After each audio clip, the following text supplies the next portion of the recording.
at the twilight's last gleaming, whose broad stripes and bright stars through the perilous fight, for the ramparts we watched were so gallantly streaming, and the rockets' red glare, the bombs bursting in air, gave proof through the night that our flag was still there.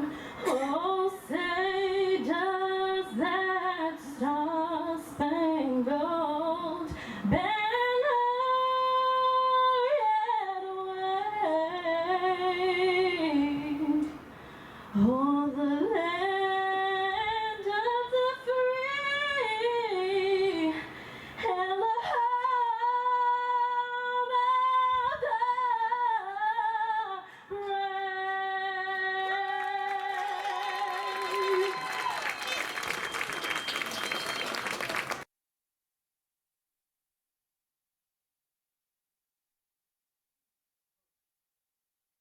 First up, you may recognize the young man headed out to the mound right now. Ladies and gentlemen, make some noise for your Congressman for all of Alaska, Don Young.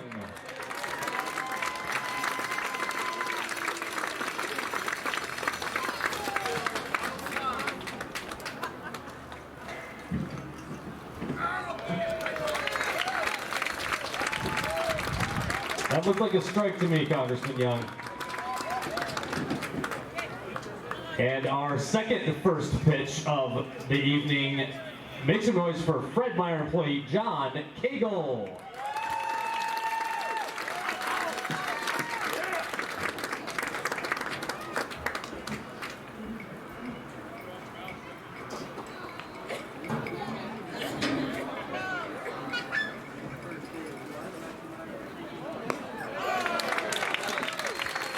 Nice job, John.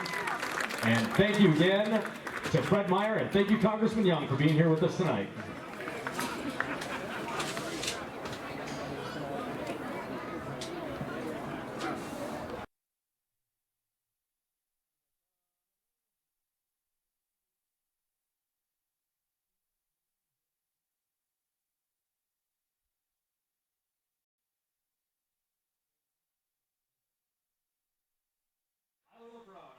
Well, we're out at Herman Brothers Field as the Chinooks of Chugiak River are facing off on the road against the Matsu Miners here in Palmer, Alaska. My name's Joshua Salem, joined with Wyatt Wewell, and it is a hot day for this 7 o'clock start time, Wyatt. It is. It's really warm out here, and we're back on the road finally. Your umpires for the day, it's Ryan Gill, the third base umpire, Silas Drayden, the first base umpire, and the home plate umpire is Brad Polk. We've actually seen Brad the last 2 days behind the plate. I believe that's right. Wyatt, wasn't he behind the plate yesterday? He was behind the plate yesterday. It's not often that an umpire has to be behind the plate twice, but he did a pretty good job yesterday. So he did. All I ask is consistency, and he did a great job for both teams. Chinooks dropped that game yesterday, and they're looking to rebound here against the Matsu Miners, a 1-0 record here, and it was the opening game of the season. Chinooks won that 10-2 against the Miners. And it's both pitchers for the day, one for the Chinooks, one for the Miners, are going to be the same pitchers who started on that day. And George Arias picked up his first loss of the season, and he's on the mound right now, getting ready to go against the starting lineup for the Chinooks. Patty McCormick, the second baseman, leading off. Hayden Keller will bat second in right field, and J. Paul Fullerton, the designated hitter, bats third. Strike one off the plate and on the corner. Ethan English, the first baseman, hits fourth. Daniel Freeman, the left fielder, hits fifth. Brandon Cody in center field batting sixth. Jack D'Amelio at third base batting seventh. Next pitch here, poked foul, 0-2 count. Joe Brazil hits in the 8-hole as the catcher, and Pate Fullerton, the shortstop, bats ninth. We will see Zach Sundine, the number one in the rotation for the Chinooks, as he gets ready to go back around again starting tonight. 0-2 count, no outs. Catcher sets up away. Check swing, strike three. McCormick going down on 3 straight strikes, and so the first out made as he goes down looking. Good fastball by Arias will bring up Hayden Keller, the right fielder. Keller in his first game as a Chinook here at in Palmer, Alaska, hit a home run, and what a day he had. He had 3 hits in that game and a few RBIs. He'll try and square up a couple today, strike 1 on the corner. It's been 4 straight strikes to lead off this ball game. George Arias has had a pretty good career as a minor so far. And the next pitch, strike number 5 in a row. However, Arias, the 1-2 record, his one of the 2 losses came that first game of the season back on June 5th. Foul tipped, and that's just going to be dropped by the catcher behind the plate. And so new life for Hayden Keller. Don't want to see 2 back-to-back strikeouts just on 3 straight pitches. Arias 5.79 earned run average, making his 5th start, 18 2/3 innings on the mound. Poke foul there. Has given up 20 hits, 12 runs, 8 walks, and has 22, now 23 strikeouts. Given up 5 doubles. And he, again, picked up the loss, gave up 3 runs in his 2 innings of pitching in the first game of the season. Off the plate, ball 1. 1-2 count, 1 out. McCormick led off and struck out looking on 3 pitches. And now Hayden Keller squares off. Curveball just will get a piece of it. Keller, the highest average on the team, 282 hitter. Has been over 300 for most of the season, but as of late has struggled. Second highest amount of hits on the team with 20. He's behind Jess Davis with 22. Davis not in the lineup today. Curveball smashed, way foul. It gets to the road on the right side of the field. Fullerton, good to see him back in the lineup. He awaits on deck. Big 1-2 pitch awaiting 1 out. Catcher sets up away, and strike 3.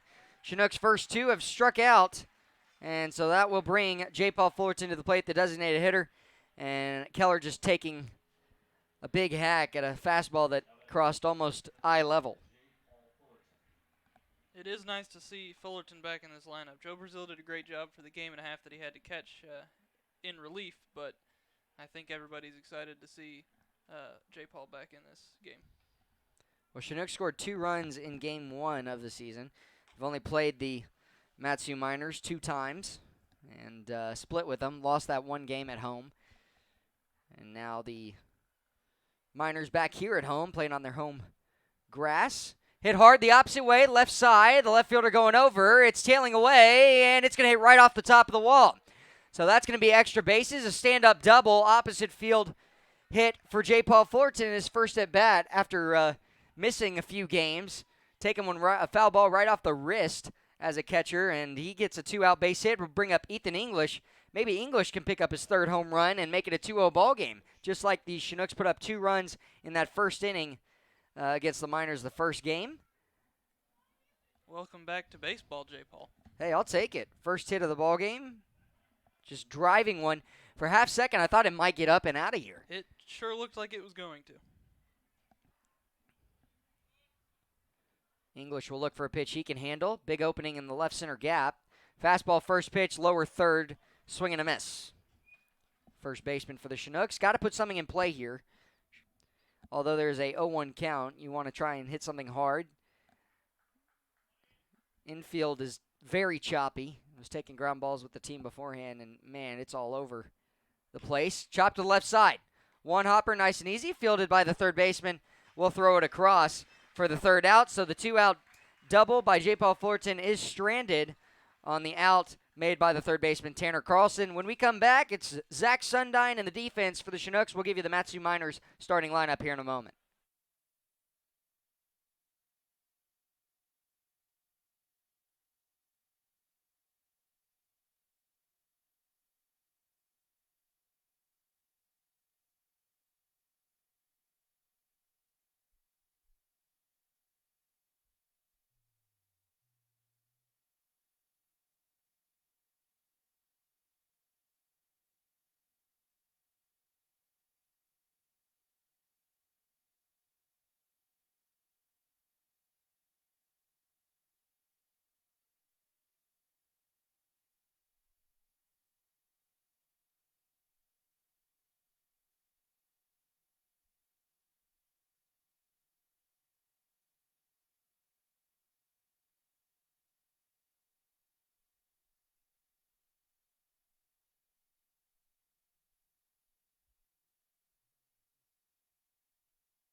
Well, we're back. For the bottom of the first we go. One hit in the top half of the inning. J. Paul Fullerton, the double off the left field wall, hit right on the Combs Insurance sign, and fortunately couldn't get out for his first home run. But all the same, the starting lineup for the Matsu Miners, they'll come up around, face off against Zach Sundine. Eric Webb leads off, the right fielder. Kobe Bullware, the center fielder, bats second. Justin Kirby, the left fielder, will bat third. Aaron Walters, the designated hitter, hits fourth. Cody Huff, second baseman, will hit fifth. Drew Williamson, the first baseman, in the sixth hole. Sam Thompson, catcher, in the seventh spot. Ricky Martinez will be the shortstop, hitting eighth. And Tanner Carlson cleans up the lineup as the third baseman in the nine hole. Strike one from Zach Sundine here to start off this half inning. Still here at Herman Brothers Field. And the next pitch off the plate, ball one, as caught by Joe Brazil.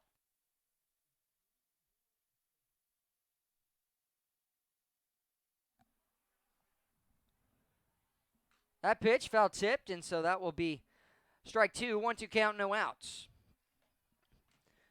Zach Sundine, the MSU Denver senior, is making his fifth start tonight. 25 innings pitched, a 1-2 record as well.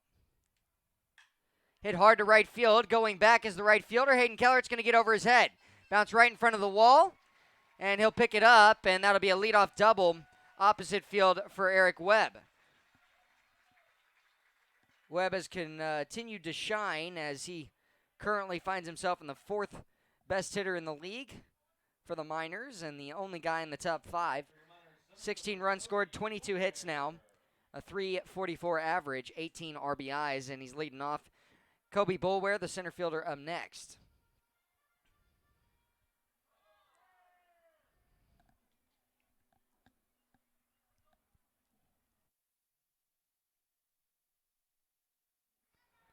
Kobe Bullware coming out of the University of Arkansas.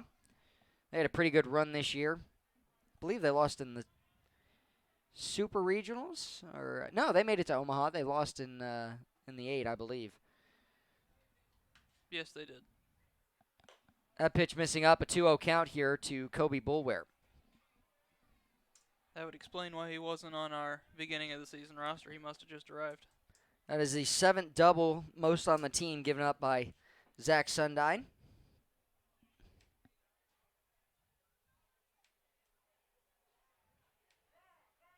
Sundine also has the most strikeouts on the team, almost double anyone else. Tyler O'Clair with 16, Corbin Barker with 13, but Zach Sundine 3 away from 30. He'd like to get 3 tonight and end up in the 30s.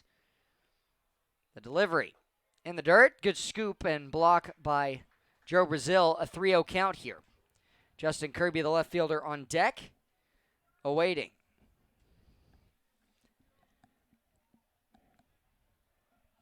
Eric Webb trying to put his team up here. The Pilots and the Oilers playing a final game down in Kenai. We'll give you some updates on that game when we get it. And the delivery. In and out of the glove, and that's going to be a pass ball by Joe Brazil.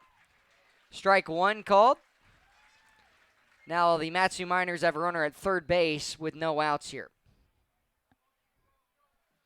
And Joe Brazil has not gotten a lot of time behind the plate. He had to come in, catch for Fullerton, and that's going to be a 5-pitch walk to Kobe Bullware. Sets up the double play. Chinooks turned 3 or 4 double plays just yesterday. It was 2 in the first 2 innings. In the 5th inning, they picked up a 3rd double play. And then actually turned 4. One was Jack D'Amelio stepping on third base, throwing across his body to first for a double play as well. Best case scenario, you get a strikeout here and get a double play against Aaron Walters on deck, the designated hitter. But Justin Kirby's been hitting pretty well over the last few days. And first pitch here is going to fall low, ball 1. Kirby, 272 hitter, 5th highest average on the team, 17 runs scored and 22 hits this season. He's got the most hits on the team in 81 at-bats, also the most at-bats on the team. Pick off over to first base. English making the catch, but standing up safely, Kobe Bullware. Runners on the corners, no outs. Eric Webb at third base.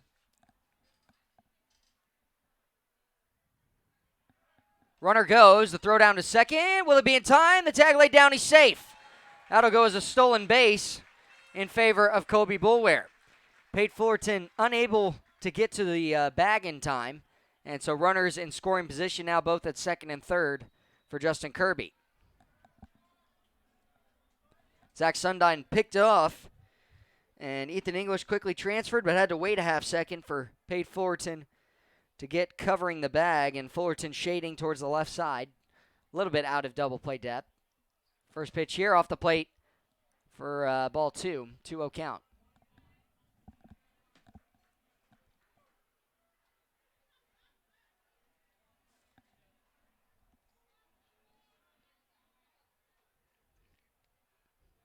Got to find a way to get a strike in there here, and a check swing nonetheless, strike 1.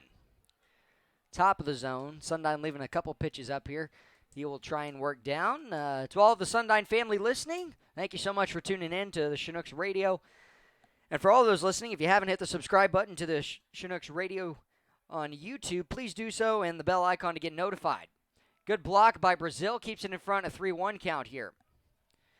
Well, you're not necessarily hurt if you give up a walk here to load the bases. I mean, you got runners on second and third. All the same, though, there's no outs. So you hope for the best, try and get a ground ball to your corner infielders. They go home, you turn a double play, and you don't give up a run. But you got to try and get 2 out of it. Regardless, you need an out. 3-1 pitch. Chopper right back up the middle. Fullerton will field. Throw across his body to first, and the out made on the RBI ground out. So it's a 1-0 lead for the Miners.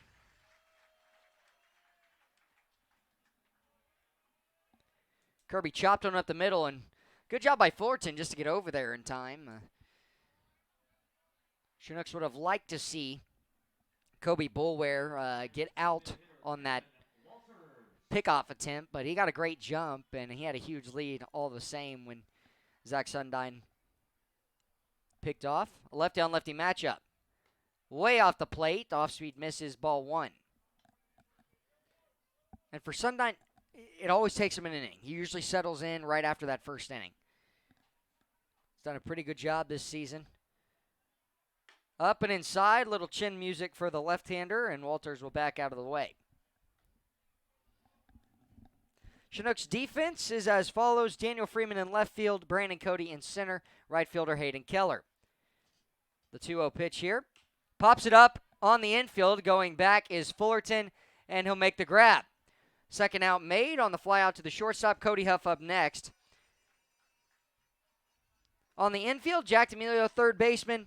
The shortstop, Pate Fullerton, and second baseman, Patty McCormick. At first base is Ethan English. Behind the plate, Joe Brazil, and on the mound again, Zach Sundine.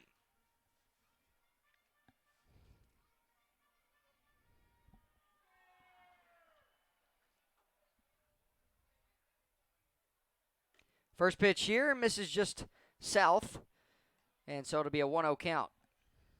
1 hit for either team, 1 run scored for the Miners. Chopper to the left side. Pate Fullerton catches the hop, throws across his body. Will it be in time? The tag? And it's going to be a base hit on the attempted throw over by Pate Fullerton, and scores a second run as Ethan English can't pick it at first base. Goes in and off his glove. And a great throw over, but all the same, if it was caught, it would have been a out. But now it makes it a 2-0 ball game in favor of the Matsu Miners here at home. Even though it was dropped, that was a great play by Pate Fullerton. That ball took a weird hop, and he ended up getting his hands there. Ball 1 off the plate to Drew Williamson, and Williamson's had the Chinooks number. He's got 3 doubles against the Chinooks this season. 2 were in game 1. He had 1 when the Chinooks were at home. Inside, ball 2, 2-0 count, 2 outs. Williamson comes out of Bruton, Alabama, a 6'5", 210 freshman at the University of Alabama. Doesn't have to leave state to play. Sundine deep breath, pick off over to first base low, but scooped up by Ethan English.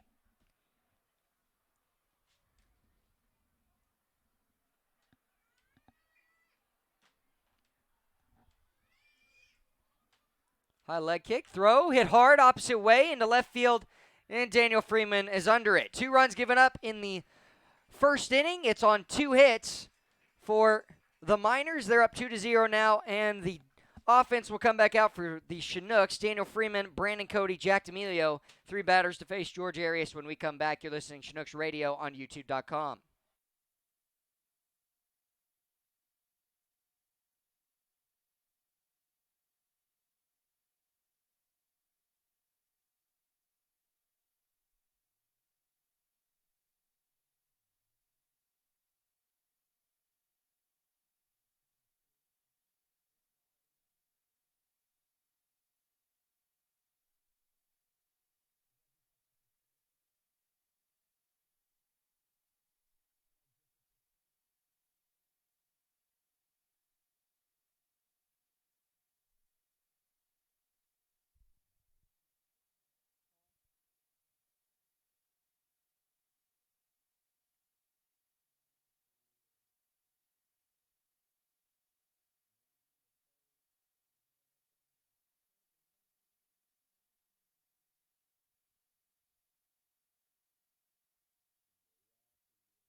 Daniel Freeman will lead off and take ball 1 upstairs. Chinooks trailing by 2 runs after giving up 2 runs in the bottom of the first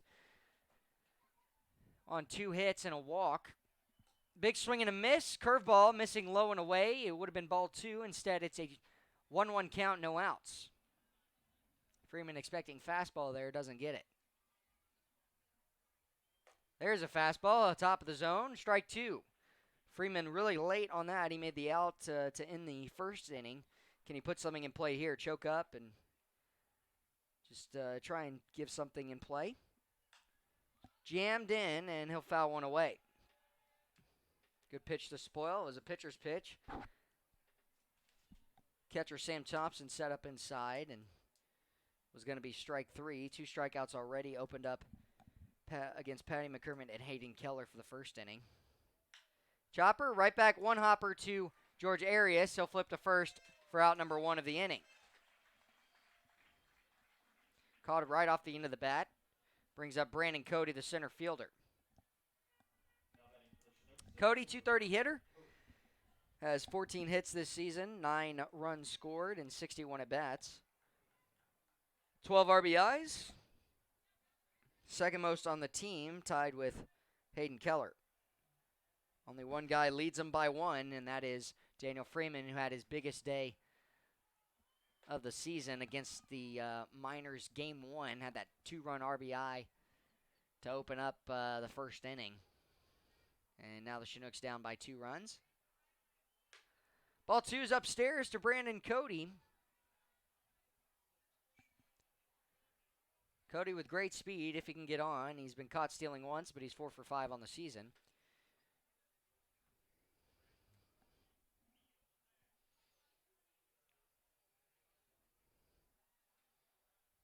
Big swing and a miss. High fastball would have been ball 3. It's a 2-1 count.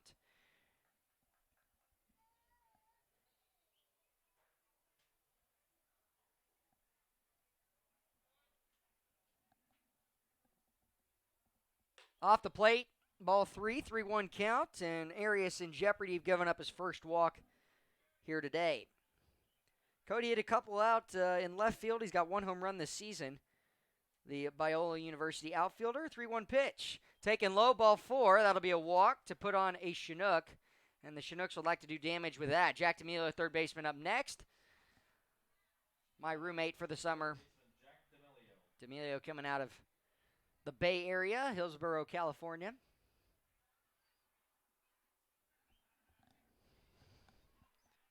Jack a hit yesterday to right center field. 4th highest average on the team, 261 hitter, 6 hits and 23 at-bats. First time he's seeing Arias this season. Up and inside. Turns Jack D'Amelio for ball 1. D'Amelio thought he was going to run in. He turned his back and was expecting to wear it. Brandon Cody at first base. Would like to get in scoring position. Really short lead right now. He'll try and lengthen it a little bit. Not going. Ground ball hits a shortstop. Throw is to second. Will they turn 2? It's scooped at first. A double play to end the inning. Jack D'Amelio rolls over to shortstop. Fielded by Ricky Martinez. Throw to second base for Cody Huff. And the throw on the back end to Drew Williamson for the 6-4-3 double play. Chinooks got a walk in the inning, but the double play ends it. Joe Brazil will have to wait his turn for the top of the third inning. It's 2-0 when we come back.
First pitch here, strike 1 to the right-handed hitting Sam Thompson, the catcher for the Miners. It's 7-8-9. Martinez and Carlson will follow Thompson here.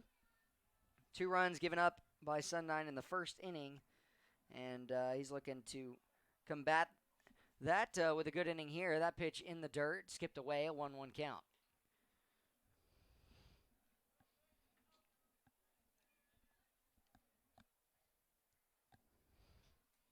Eric Webb and Colby Boulware both scored in the first inning. Pitch missing low, 2-1 count. David Dennis, assistant coach, and Tyler LeBrun, head coach for the Miners. Jeff Erleb, the pitching coach as well. Line drive hit down the left field line. Turned into a ground ball, but it just goes foul. 2-2 count, no outs. Tyler Beck, the son of pitching coach for the Chinooks, Chris Beck, picks up the ball down in the bullpen. 2-2 count, no outs. Can Sonny D pick up his first strikeout of the game? The delivery poked up and out of play on the right side. Good pitch to spoil for Sam Thompson. Thompson, the freshman at Kent State University, coming out of Bremen, Georgia.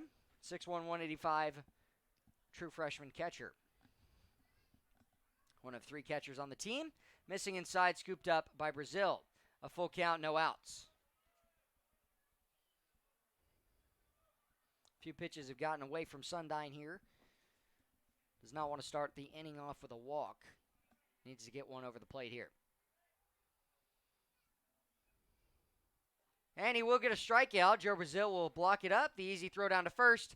And there's the first strikeout of the day for Zach Sundyne. Starts off this second inning. Good full count curveball that surprised Thompson. I think he was waiting for a fastball there with the 3-2 count. You know you don't want to walk him, and you take that, and it's ball 4. Ricky Martinez, the shortstop, comes up next, Baylor University player. Out of Morgan Hill, California, also in his freshman year. Majority of freshmen on this team for the Miners.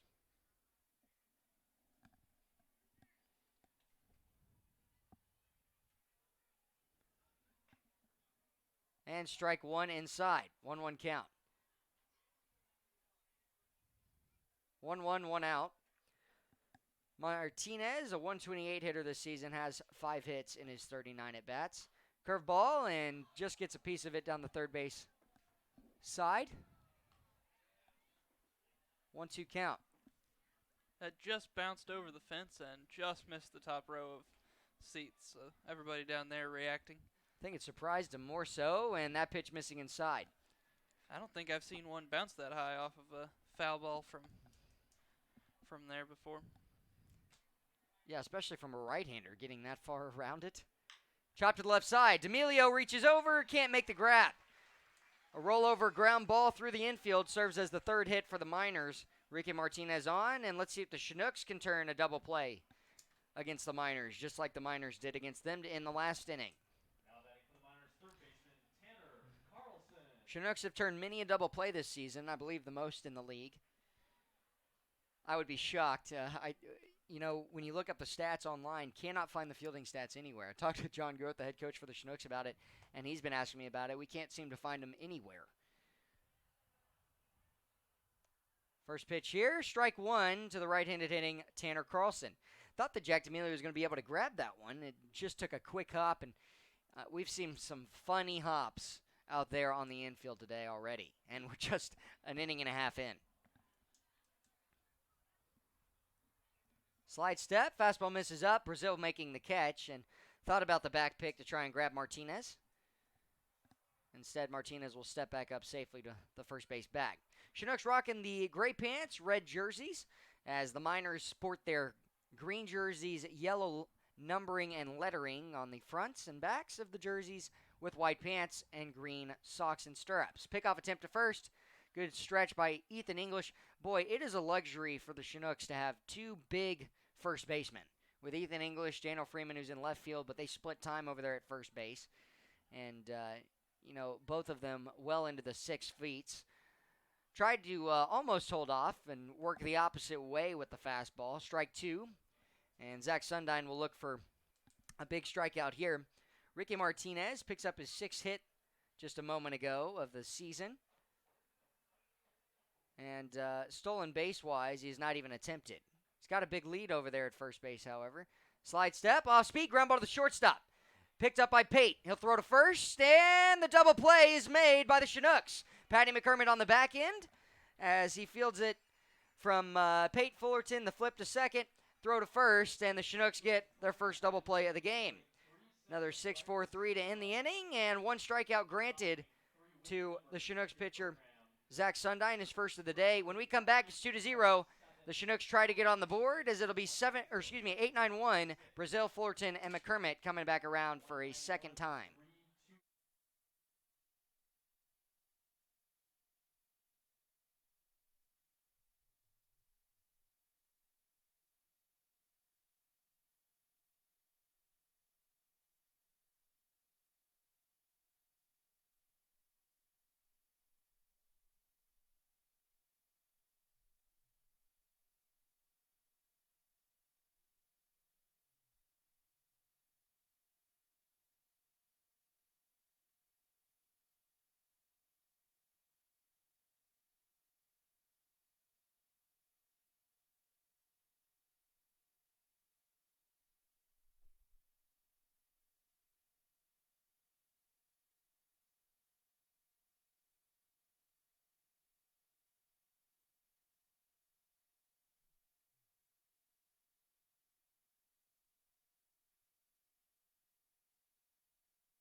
Well, we are back as Joe Brazil gets ready to go here for his first at-bat against George Arias. Singled against him in game one. Strike one off of the plate by a few inches, but all the same called by the home plate umpire, Brad Polk. Usually gives a few inches off the plate on both sides. And that one too far out, a 1-1 count, no outs. Chinooks and the Miners both turned to double play to end the outs in the second inning, in the second inning, both halves. And one hit for the Chinooks was J. Paul Fullerton's double. Big swing and a miss from Brazil. He'll have to choke up, try and put something in play here. Pate Fullerton waiting patiently on deck, the shortstop for the Chinooks, and new committed UAB Blazer. Poked foul, just a spoil it, a 1-2 count. Update from Kenai for the last game of the series down there. The Pilots have just scored 4 runs in the top of the 5th and taken the lead 4-3. Of course, the Chinooks are competing with the Oilers for the last playoff spot at this point in the season. 1-2 pitch, pops it up to center. Got a little underneath it, and a few steps back for the center fielder will make the catch as the out is made by Kobe Bulware. Brings up Pate Fullerton, the shortstop for the Chinooks, UAB Blazer. One of 4 Blazers on the team for the Chinooks. Only 2 in the game, both brothers. See if Pate Fullerton can pick up a double here with 1 out, just like his brother did with 2 outs in the first inning.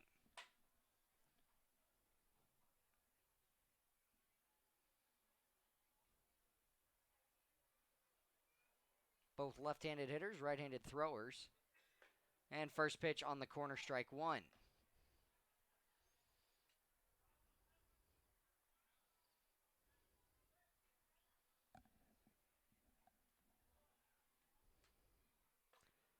Both brothers come out of Searcy, Arkansas. Harding University is found there. As myself, I play in the Great American Conference, Division II baseball at Ouachita Baptist University, and we actually play against Harding University. That pitch hitting the strike zone a little bit low and on the inner half. Gave Brad Polk a double take on it, but he called it strike 2. 1-2 count, catcher sets up away. And that pitch missing low, almost same spot, 2-2 count, 1 out. No strikeouts for Arias last inning, 2 strikeouts in the first. The 2-2 payoff pitch. Missing even further inside, and that'll work it full. Arias did give up a runner last inning, but not a run. It was a walk to Brandon Cody. Second guy reaching. Time granted from Polk to the left-handed hitting Pate Fullerton. On deck is the top of the order with Patty McCormick. Struck out on 3 pitches looking in the first. Just spoiling the pitch off the plate. Ball for another foul ball, and it'll work it full again.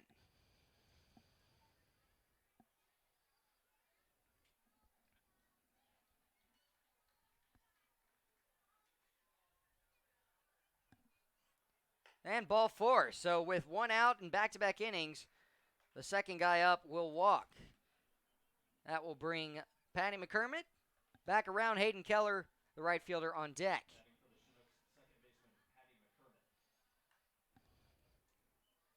Both guys 0 for 1 today with a strikeout to open up the ball game. They will try and get one through here. Big opening between first and second. Patty McCormick, if he can poke one through the right side. Inside, and that's going to hit him. Patty McCormick will shake it off as he walks down to first base. Hit by pitch, brings up Hayden Keller. He'd like to put the Chinooks up with a 3rd home run on the season if he can get one out of here. His one time playing here, we mentioned it earlier, that was the opening game of the season. And in his second at bat, just a bomb of a home run over the right field fence. Got out in a hurry. Yes, it did. It was beautiful. But I'd like to see another one right here. I'd like to see one go even further than the one he hit. He tomahawked one out at Mulcahy Stadium. And so at 2 different fields this season, he's got a home run.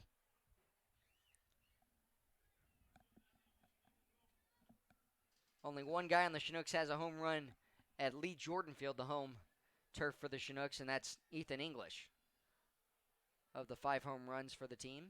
And he almost had a second one that night, too. He did. It went about 40, maybe 60 feet the opposite way foul towards the left side. But it was probably a fifth of the way up the mountain or the hill in the left field. We'll pause here for a moment. Meeting on the mound with George Arias as the pitching coach comes out, Jeff Erleb, for a meeting. We'll be back in a moment. It's 2-0 count with 1 out here, a 2-0 ball game. Hayden Keller ahead, trying to bring in the 2 runners on base.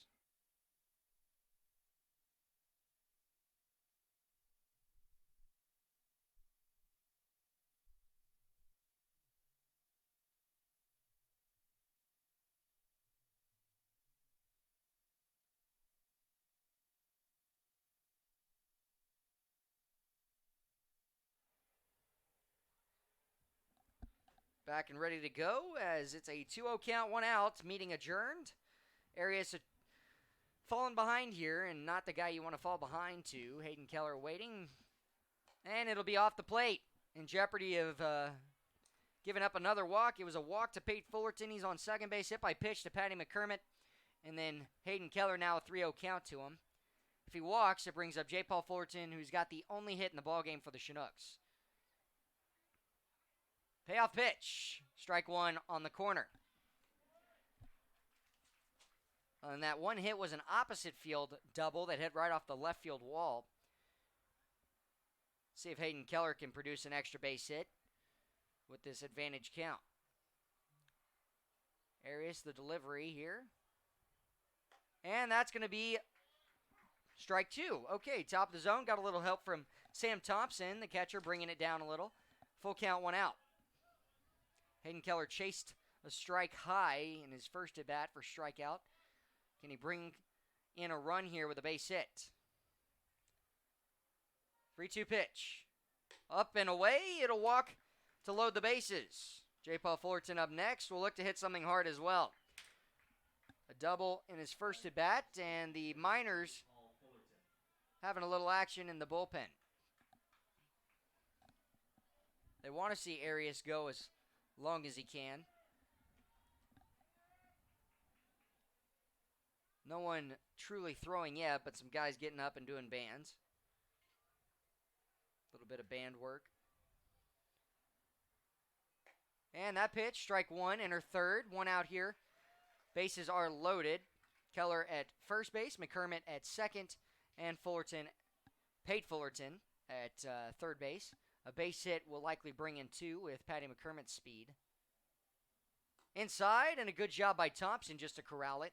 That pitch gets away, and runners are moving up, and Chinooks pull within 1. George Arias has pitched both times against the Chinooks. June 5th to open up the season, got the loss, and then that's inside, just barely missing J. Paul Fullerton. And then on June 11th, he pitched against the Chinooks and picked up a 12-4 win. Or no decision, excuse me. He only pitched 4 innings.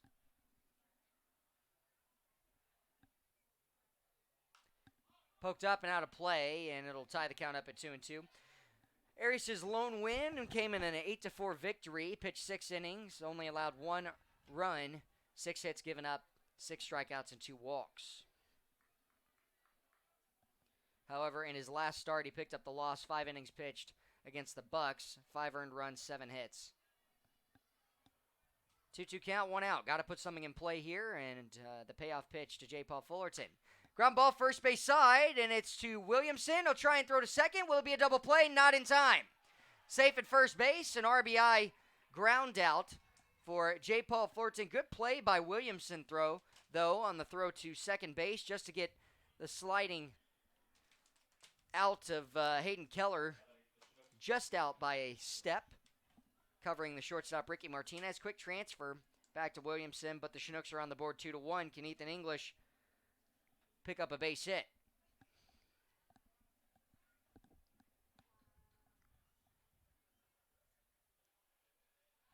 Pulled hard on the first base line. Williamson almost missed it. Up and inside, little high to Ethan English. English grounded out to third base to end the first inning. Chinooks would like to open up a few runs, take the lead if Ethan English can pick up a big hit, and he'll pop one out of play, a 1-1 count.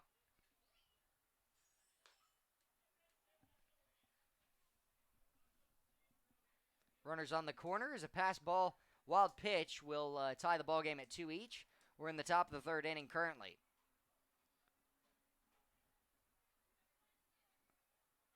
Runner not going and just going to keep it in front. Thompson wearing one right off of the shin guard. And that's crazy to me because there was about 1.5 feet of room between his legs for that ball to go through. 2-1 count. Fullerton a step off first base. Hit off the end of the bat to the shortstop. Martinez flipped to second. Chinooks strand 2 runs, but they do pick up 1 as it's 2-1 going into the bottom of the third. Zach Sundine and the defense coming back out on the ground out to Ricky Martinez from Ethan English.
Well, Chinooks get a run in the top of the third inning. They're trying to put up a 0 here with Sundine back out. Eric Webb, the leadoff guy, doubled in his first at bat off the right field wall.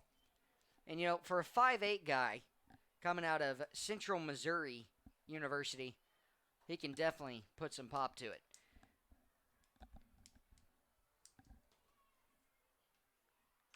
He'll get underneath this one to left center, though, and Daniel Freeman will be called off by Brandon Cody to make the out on the fly out to left center field. So the first out made, and it brings up Kobe Boulware, who walked, stole a base, and scored a run for the second run in the ballgame.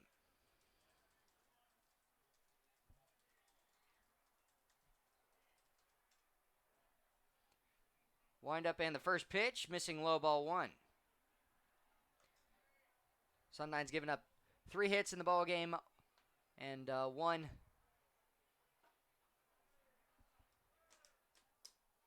walk as well with 2 runs. 1 strikeout today.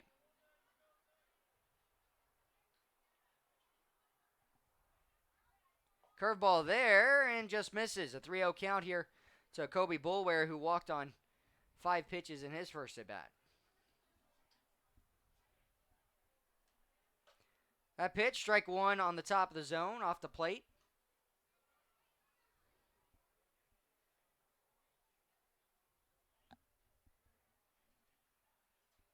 Ground ball left side, backhanded by Pate Fullerton, throw across his body, the stretch, and he's out by a step. Great play by Pate Fullerton to throw out Kobe Boulware, who rolled over a pitch. We've seen one of those get through the 5-6 hole, but not that time. Pate Fullerton, a great throw for out number 2, brings up Justin King, the RBI ground out to Fullerton up the middle for out number 1 of the first inning. That's one thing the Chinooks have been blessed with this season is solid middle infielders. They seem to make a play like that at least once a game. And all the same, Sundine settling in here. He's got strike 1 on the inner half to Justin Kirby.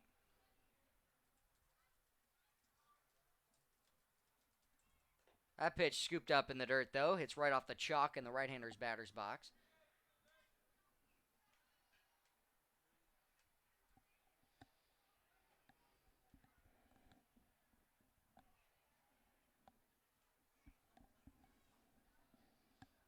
Ground ball, shortstop.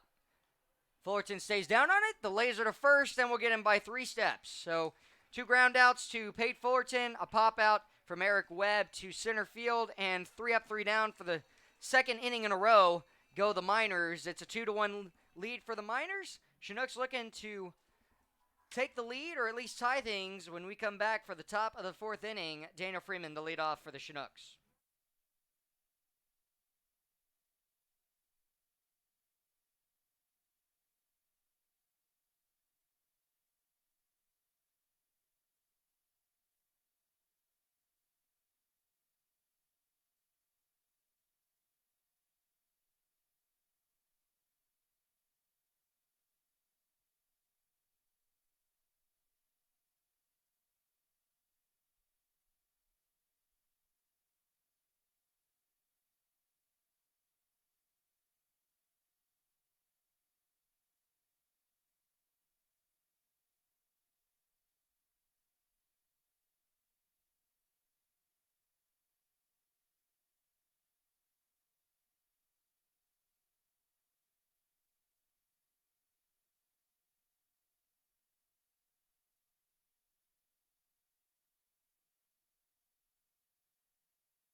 And we are back for the top of the 4th. First pitch from Arias. Ball 1 off the plate to Daniel Freeman. Grounded out to the pitcher with a disadvantaged count. In his first at bat back in the 2nd inning, he's up for a second time around. Chinooks trailing by a run.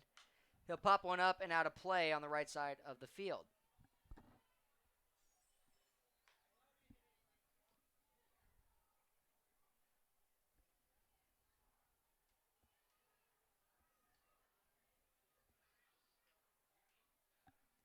One count, no outs. Wind up in the first. Next pitch is popped up, skied on the infield. Shortstop Ricky Martinez calls for it, and he will make the grab right behind second base. Curveball hung down the middle. Freeman just lifting it to shallow center. Batting for the Chinooks, center fielder Brandon Cody. Brandon Cody walked in his first at bat and was out on the ground ball double play from D'Amelio, who's waiting on deck.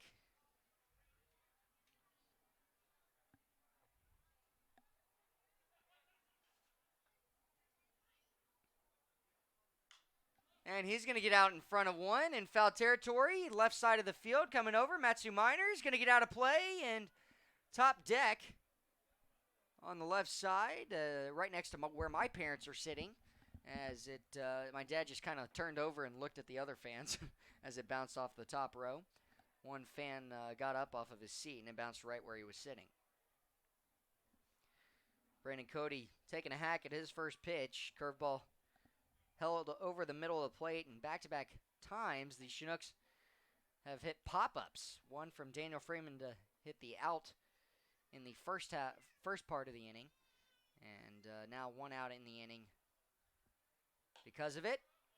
Thompson will bring that fastball back in, and it'll be called for strike 2. 1-2 count, 1 out.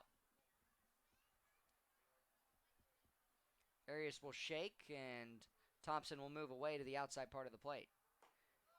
Strike 3, Cody goes down looking, and it'll bring up Jack D'Amelio.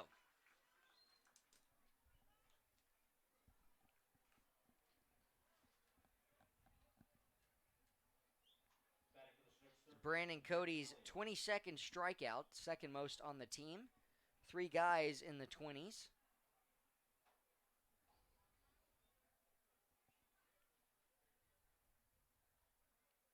Inside, curveball, strike 1 to D'Amelio.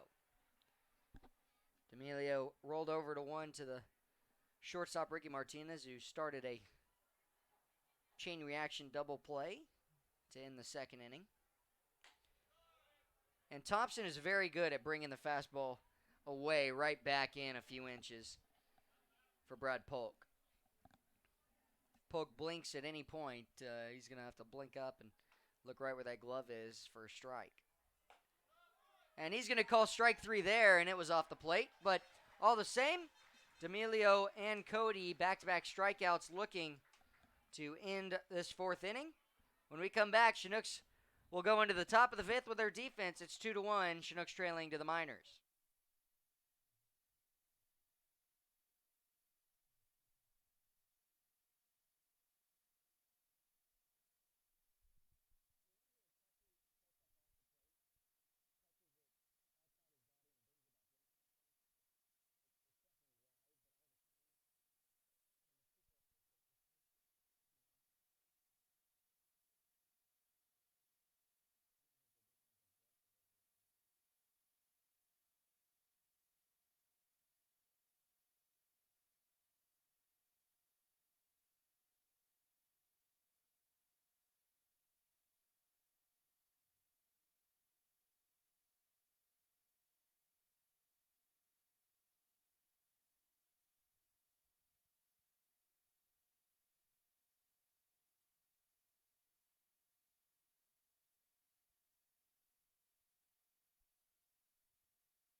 Well, the left-hander Aaron Walter steps in. He flew out to the shortstop in the 1st inning. We'll take ball 1 in the lefty-on-lefty matchup here.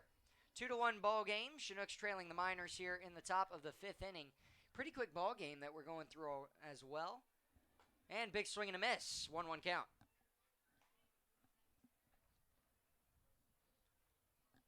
No one warming for either team.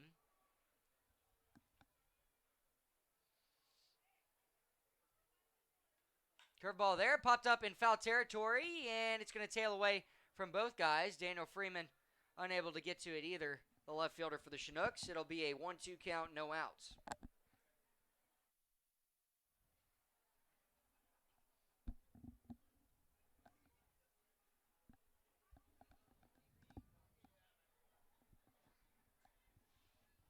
Walters awaiting with the disadvantage count here. Payoff pitch off the plate, ball 2.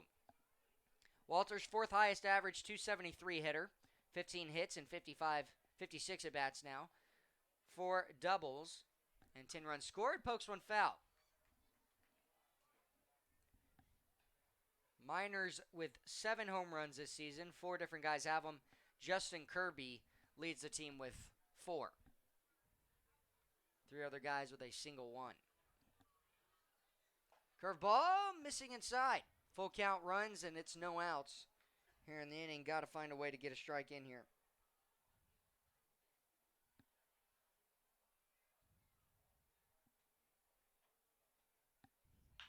Hits one hard to right field. Coming in on it. Hayden Keller dives, and he won't make the catch. So the leadoff base hit for Aaron Walters on the single to right field. Good effort by Hayden Keller. Had to twist his body around a little bit, but the 4th hit falls in. And Cody Huff up next. Had the RBI single in the first inning. Rolled over through the left side. As Pate Fullerton unable to throw him out in the hole, and pick unable to be made by Ethan English. First pitch delivered and missing the top of the zone, ball 1.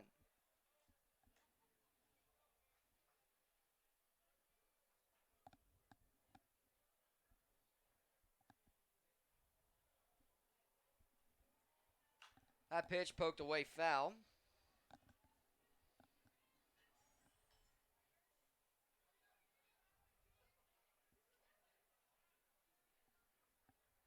One count, no outs, and currently at the plate, Cody Huff. Huff, second highest average at 300. Delivery home, off speed, missing just low. 2-1 count, no outs. Chinooks looking for a second double play in the ball game. Drew Williamson waiting patiently on deck. He flew out to left field to end the first. Delivery here, ground ball to left side. D'Amelio will field it, throw across his body. Second, Patty McCormick back in. Double play by the Chinooks, second of the day. As it is a great play by Jack D'Amelio, throwing it to McCormick, and on the back end to Ethan English to get nobody on base now. Drew Williamson up next as the Miners clear the bases. This coming as a 5-4-3 double play. Brings up Drew Williamson. Williamson, hottest hitter on the team for the Miners when they started, and has really fallen off since then. He's at 200 less points than what he started the season at consistently. Big swing and a miss. Was trying to go yard there. He doesn't. 2-1 count. He is now a 254 hitter, 15 hits in 60 at-bats.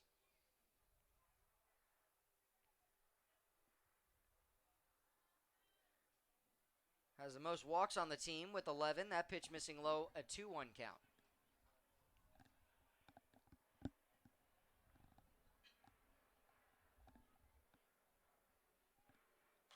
Poke foul there, a 2-2. Ties it up with 2 outs here in the bottom of the 4th inning.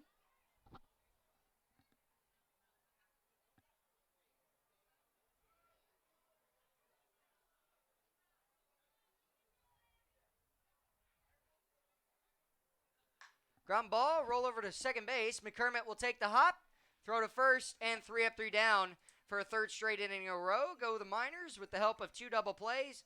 1 in this inning, 1 in the second. When we come back, it'll be 8-9-1, Joe Brazil, Pate Fullerton, and Patty McCormick coming back around a third time for the top of the 5th inning.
We are back for the top of the fifth, nearing the halfway mark of the ball game.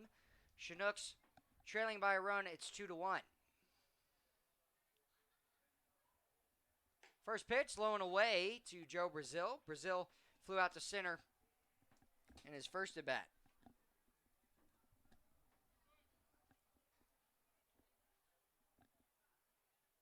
Gonna hit a hard ground ball to the second baseman. Fielded and throw over to first, and hit it hard, but Cody Huff right on it. Will take the hop as the first out in the fifth inning is made. Brings up Pate Fullerton, who walked and scored the only run in the ball game.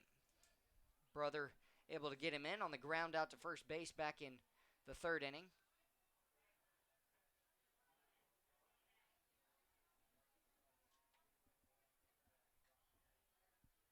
He'll take a strike one on the inner half there. Got ahead in the count in his first at bat, fouled off a few pitches, and then ultimately drew the walk on a high fastball off the plate. The 0-1 count here. Inside, and that's going to just miss Fullerton. He was able to roll out of the way of it.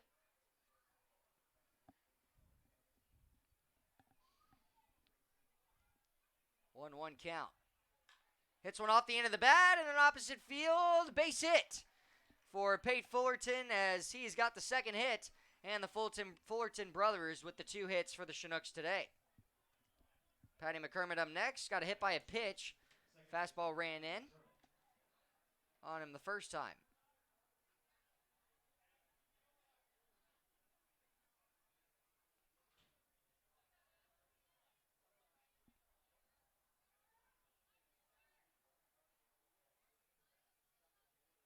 So McCormick will look for extra bases here. Bunted down the first base line, was going for a push bunt, and instead it's picked up by Sam Potter, the assistant coach for the Chinooks. He'll toss it right back to George Arias. First base coach today, head coach for the Chinooks, and third base coach is John Groth. Runner at first base, Pate Fullerton tailed one over the head opposite field of the shortstop, Ricky Martinez, for hit number 2. That pitch misses low. 1-1 count, 1 out.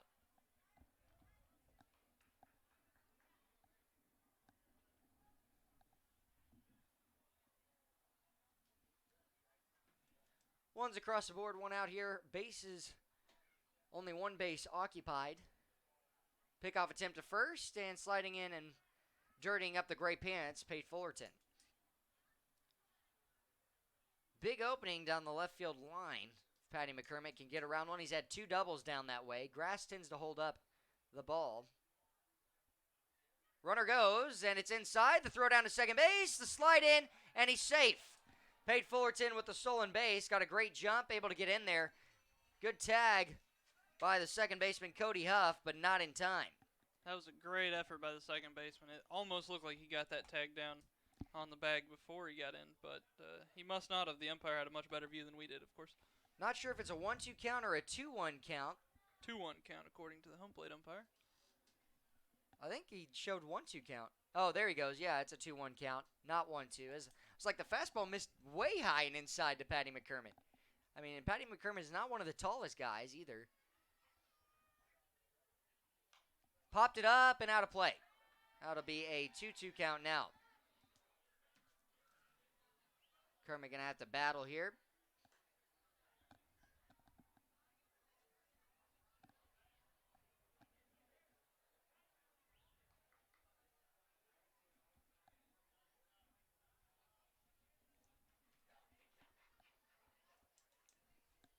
Kermit, second baseman for the Chinooks. A base hit might score Pate Fullerton. Has a stolen base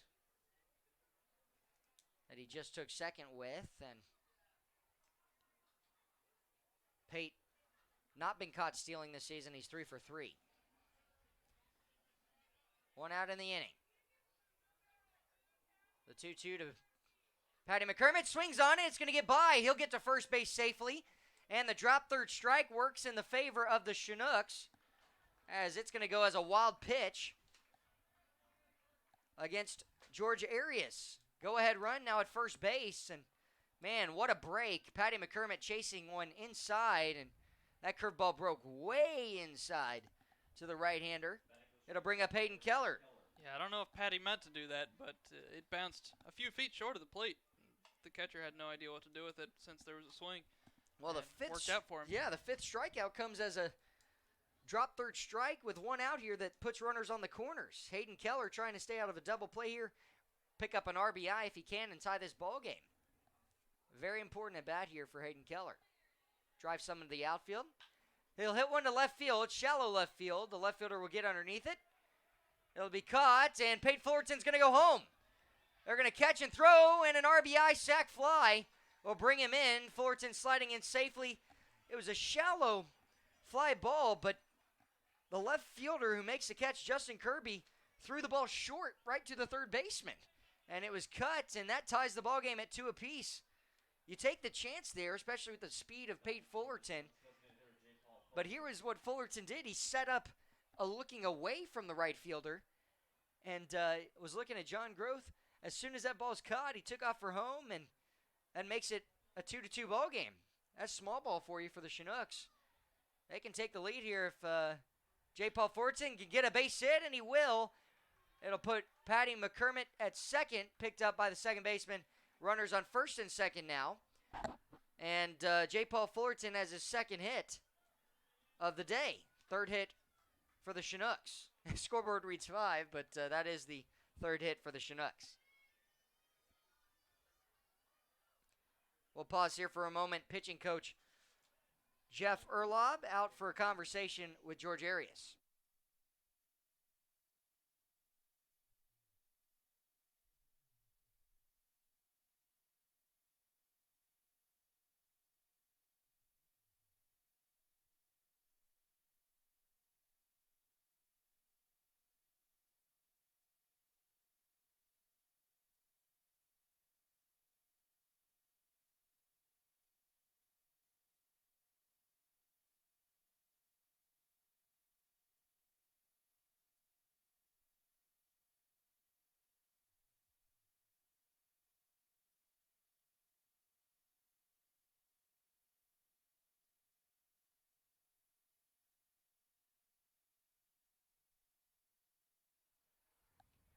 Well, it will be runners on first and second, a 2-2 ball game. Chinooks got a run on the RBI sac fly from Hayden Keller to Pate Fullerton. And Ethan English will look for a pitch he can hit. Instead, he swings through a curveball in the dirt. English, a 6'4" fielder's choice ground out to end the third, and the ground out to third base to end the first inning. A base hit, extra base hit will bring in one for sure. And the second pitch, strike 2. English will have to battle here with 2 strikes against him. 3 hits for the Chinooks, 4 for the Miners, and they're warming up a pitcher in the bullpen. Pate Fullerton has scored both runs in the ballgame, 1 in this inning. The 0-2 payoff pitch. And strike 3. Chinooks will strand 2, but do get a runner. And that is the 6th strikeout for George Arias. Comes at a good time with runners in scoring position, but the Chinooks tie it up. It's 2-2 as we go to the bottom of the 5th inning. You're listening Chinooks Baseball on YouTube.com.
Chinooks tied up. It's 2 apiece as we enter the bottom of the 5th inning.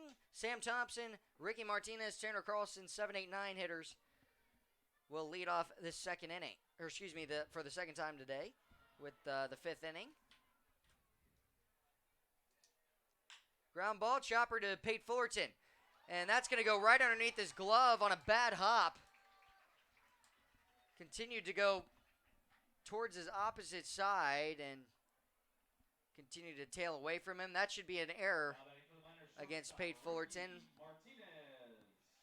And the first guy on, Ricky Martinez, up next. Chinooks have turned 2 double plays today. They're looking for another here.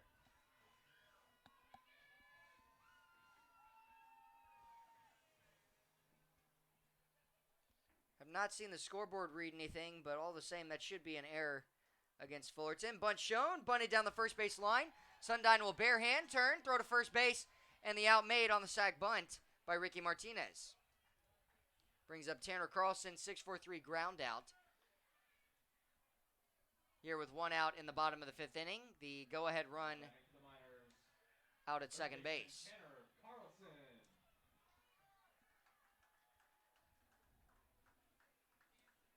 Tanner Carlson up next.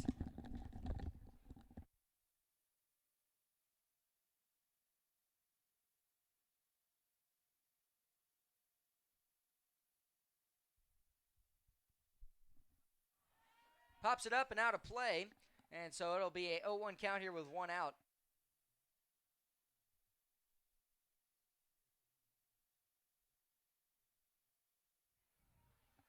Runner at second base serves as the go-ahead run. Eric Webb, 1 for 2 today on deck with the double to lead off the ball game offensively for the Miners. But Tanner Carlson, the third baseman here at the plate for a second time. Chinooks looking for 2 outs without giving up that run. Time granted to Carlson. He'll step out. On the game live coverage of the game on the website, it was ruled as an error, but there hasn't been a hit or an error go up on the scoreboard here. Well, we will stick to that. It's an error against Fullerton, and that's just going to miss low. 1-1 count here with 1 out. Sundine gets a lot of rollover ground outs to the left side of the infield. And with how the dirt plays, we've seen Pate Fullerton make some amazing plays. That's his first error here.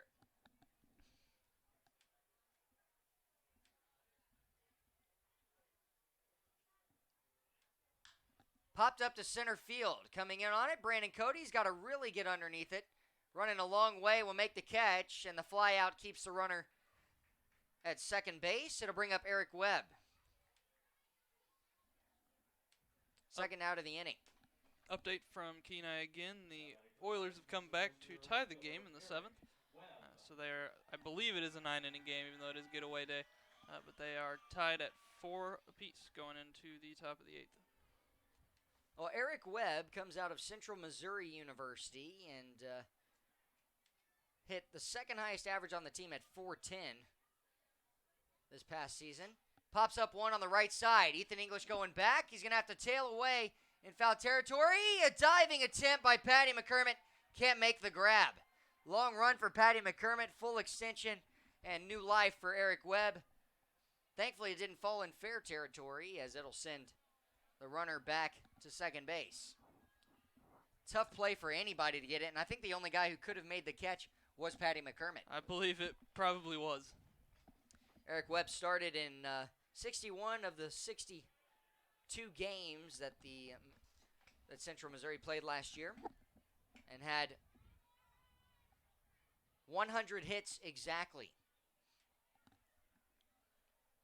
100 hits and 244 at-bats. Delivery here, missing inside, and a 1-1 count. I believe that the pitcher warming up in the bullpen for the Miners is Tom Barnhouse out of Wichita State.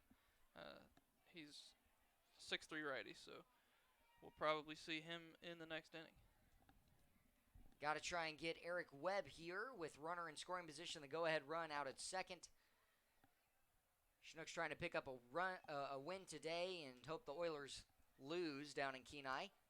Scooped up by Brazil. That'll be a 2-1 count.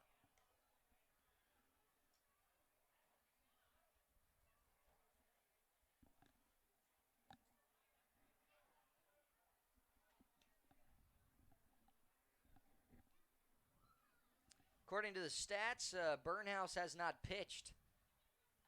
Popped up to right field. Hayden Keller, a few steps to his right. He'll be called off by Brandon Cody to make the catch. Cody covers a lot of ground both ways for sure, but he'll make the out for the third out of the inning. One runner stranded, and that's a big out there as it's still 2-2. We go to the sixth inning. 4 innings left. Chinooks tied with the Miners, and they will have their 5, 6, 7 hitters, Daniel Freeman, Brandon Cody, and Jack D'Amelio up for a third time around.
Two to two going into the sixth inning. Chinooks trying to open the floodgates here and take the lead first time today. Into pitch, Tom Barnhouse. George Arias has 5 innings of pitching. Done for the day. Ball 1 inside to Daniel Freeman, who is 0 for 2 today. Flew out to shallow center field, caught by the shortstop Ricky Martinez, and grounded out to George Arias in the second. Third time up and inside, even further. It's a 2-0 count. Tom Barnhouse, I believe this is his first appearance for the Miners today. Coming out of Wichita State, he doesn't have any stats against him. And a 2-0 count here. Inside, that one called for strike 1. He must have just arrived because we don't have him on any of the previous rosters or any stats on him. That pitch way off the plate, and Chinooks would like to have their leadoff guy and potential go-ahead run reach base to start off this inning.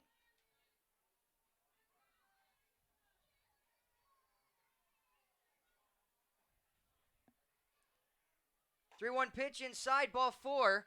5-pitch walk to start off the inning. Daniel Freeman on for the first time today. That'll bring up Brandon Cody, the center fielder for the Chinooks.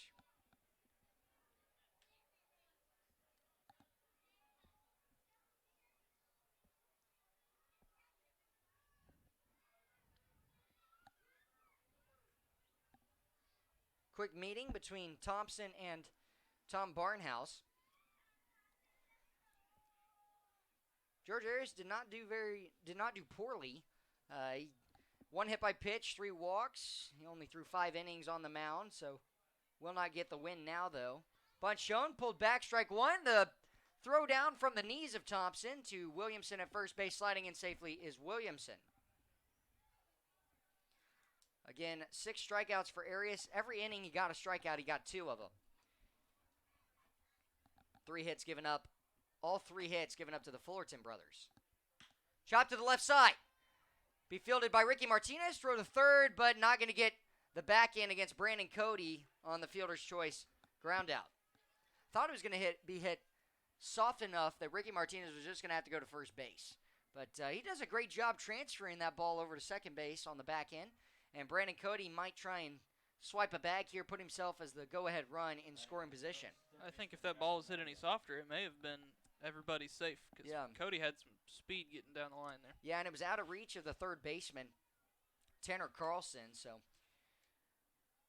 high leg kick there, scooped up in the dirt from Thompson. He picked it, didn't even go for the block there. So it'll be a 1-0 count here, 1 out to Jack D'Amelio. 1 out in the inning. High leg kick again and even lower.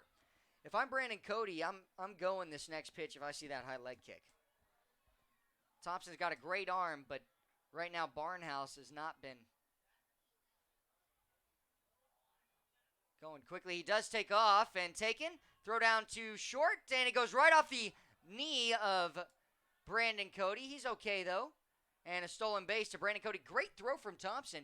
Just tailed a little bit right into Brandon Cody, hit right off his leg, and he's okay. It sure looked like he was out by a few steps, but the ball just kept tailing to our right side. And he just got out of reach. He puts himself in scoring position. A 3-0 count here to Jack D'Amelio. So you might see him take here on the pitch from Tom Barnhouse. Low and away, ball forward to Jack D'Amelio. He will reach for his first time today. That is back-to-back walks for the runners on base. Other than the fact that Brandon Cody hit into a fielder's choice, it'll bring up Joe Brazil. And we'll pause for a moment. Jeff Erlaub, pitching coach, out for a conversation with Tom Barnhouse.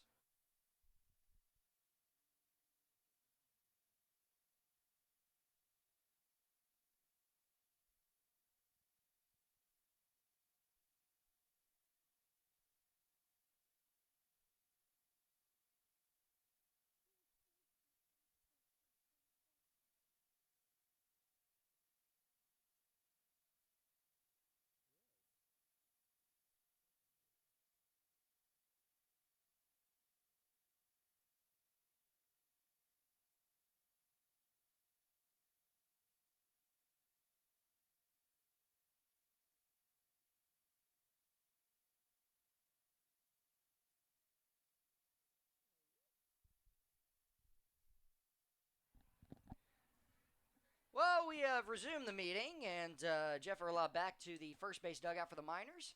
Warming up in the bullpen, a right-handed pitcher. We'll let you know who that is when we find out. 2 walks in the inning. First pitch, back pick to second base, and a good job by Ricky Martinez catching it on the second base side of the bag. Strike 1 to Joe Brazil. Barnhouse led off the inning with a walk to Daniel Freeman. Brandon Cody the ground out. Jack D'Amelio the walk, and Brandon Cody stole second base. It's runners on first and second. And, you know, when we've seen Sam Thompson try and throw to second base, the ball is tailing away. Ground ball, third base side. Step on third base and throw to first. Double played in the inning. Chinooks hit into a double play as it's a great play by Tanner Carlson, stepping on third base, tagging it, and throwing across to first base for the 5-3 inning-ending double play. It's the 4th double play we've seen today, and 2 for either team as it helps out Tom Barnhouse. When we come back, it's the bottom of the 6th we go, 2-2 the score. Chinooks tied with the Miners. The defense coming back out for the Chinooks.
Cody Boulware will lead off this next inning, and he's going to pop one up and out of play on the right side.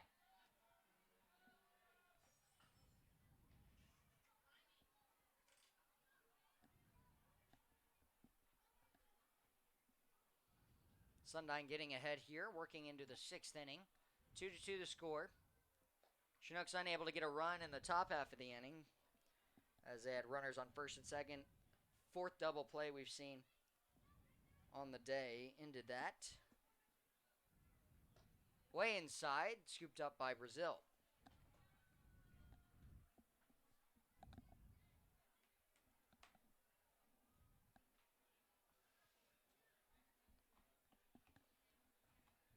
Sundyne working, behind in the count here, 2-1.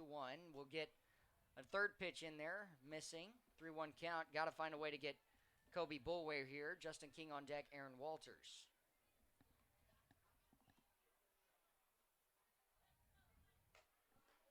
And a 5-pitch walk will put on Kobe Boulware to lead off this bottom of the 6th inning.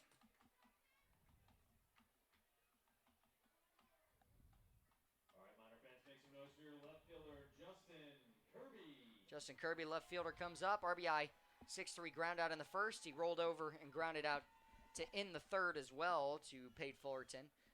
See if he hits a ground out there this time for a double play, or if he's bunting here to try and move over the runner to second base in scoring position, especially with the 4 and 5 hole hitters up next. First pitch, curveball, just missing off the plate. May have been a fastball, actually. I thought it was going to be a curveball. Somehow it hit the outside part and just missed. Sundyne used to the starting positions. Popped it up to left field. Daniel Freeman just a step back. He's underneath it, tracking it all the way, and will make the one-handed grab for out number 1. Justin Kirby, the long fly out to left field, brings up Aaron Walters, who singled to right field, opened up the 4th with a base hit. Chinooks do have a couple guys in reserve that could come in at any point. Mason Corbett, the Texas A&M Aggie. Trevor Cho, who's really taken off the last few games as well. Another outfielder. Big swing and a miss from Aaron Walters. Cody Huff on deck today. RBI singled in the first, but the ground ball double play pulled over to Jack D'Amelio at third base for starting it for the 2 outs in the 4th. Pickoff attempt to first base. Tag laid down, safely sliding in Kobe Boulware. He has run scored today and a stolen base back in the first inning. That stolen base was on the pickoff attempt from Zach Sundyne.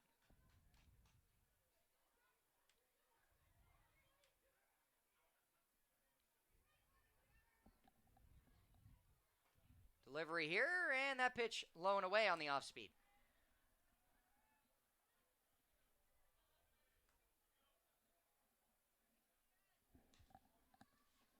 Right-hander warming in the bullpen, and a 1-1 count here to the left-hander.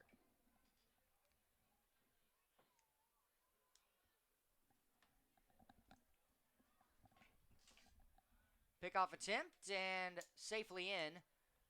We'll make it a 1-1 count here still. Awaiting it, the left-handed hitting Aaron Walters.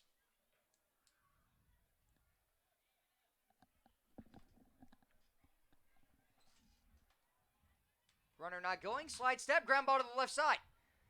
Just a great play by Patty McCormick, but a terrible throw. As he falls down, it's a 2-base error to put runners on second and third.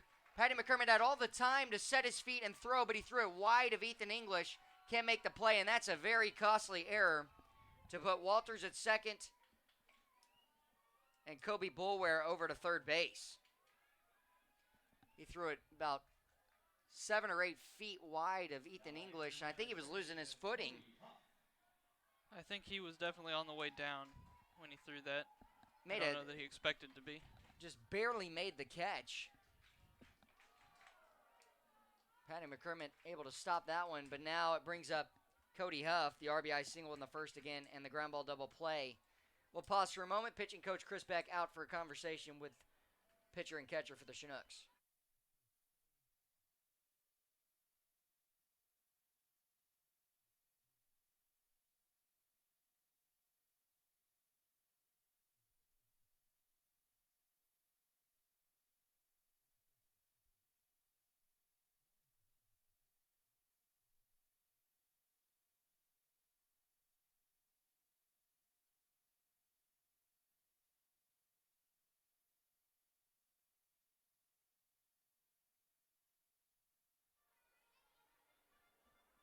back and ready to go. Meeting adjourned. A two-base error costly. Chinooks tied 2-2. They're looking for something shallow from the outfield, or maybe with the infield in, a ground ball, as it's Cody Huff at the plate here facing Zach Sundine. First pitch, low and away. Joe Brazil going to have to be a wall at the plate. Right-hander warming for the Chinooks. That is Justin Fox, Trinity University right-hander. And that's going to get away on a pass ball. Runner will come in, and it's 3-2. As of right now, that run is unearned. And the Miners have retaken the lead.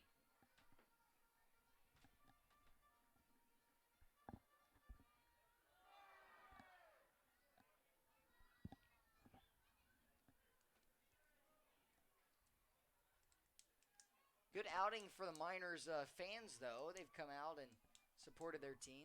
Quite a few guys and families coming out. Pitch here, inside strike in there. It'll be I believe it's a 2-1 count. Scoreboard reads 2-2. Don't remember there is a strike in this count. Ground ball left side. D'Amelio staying down on it. Checks the runner. Throw to first. And the out made.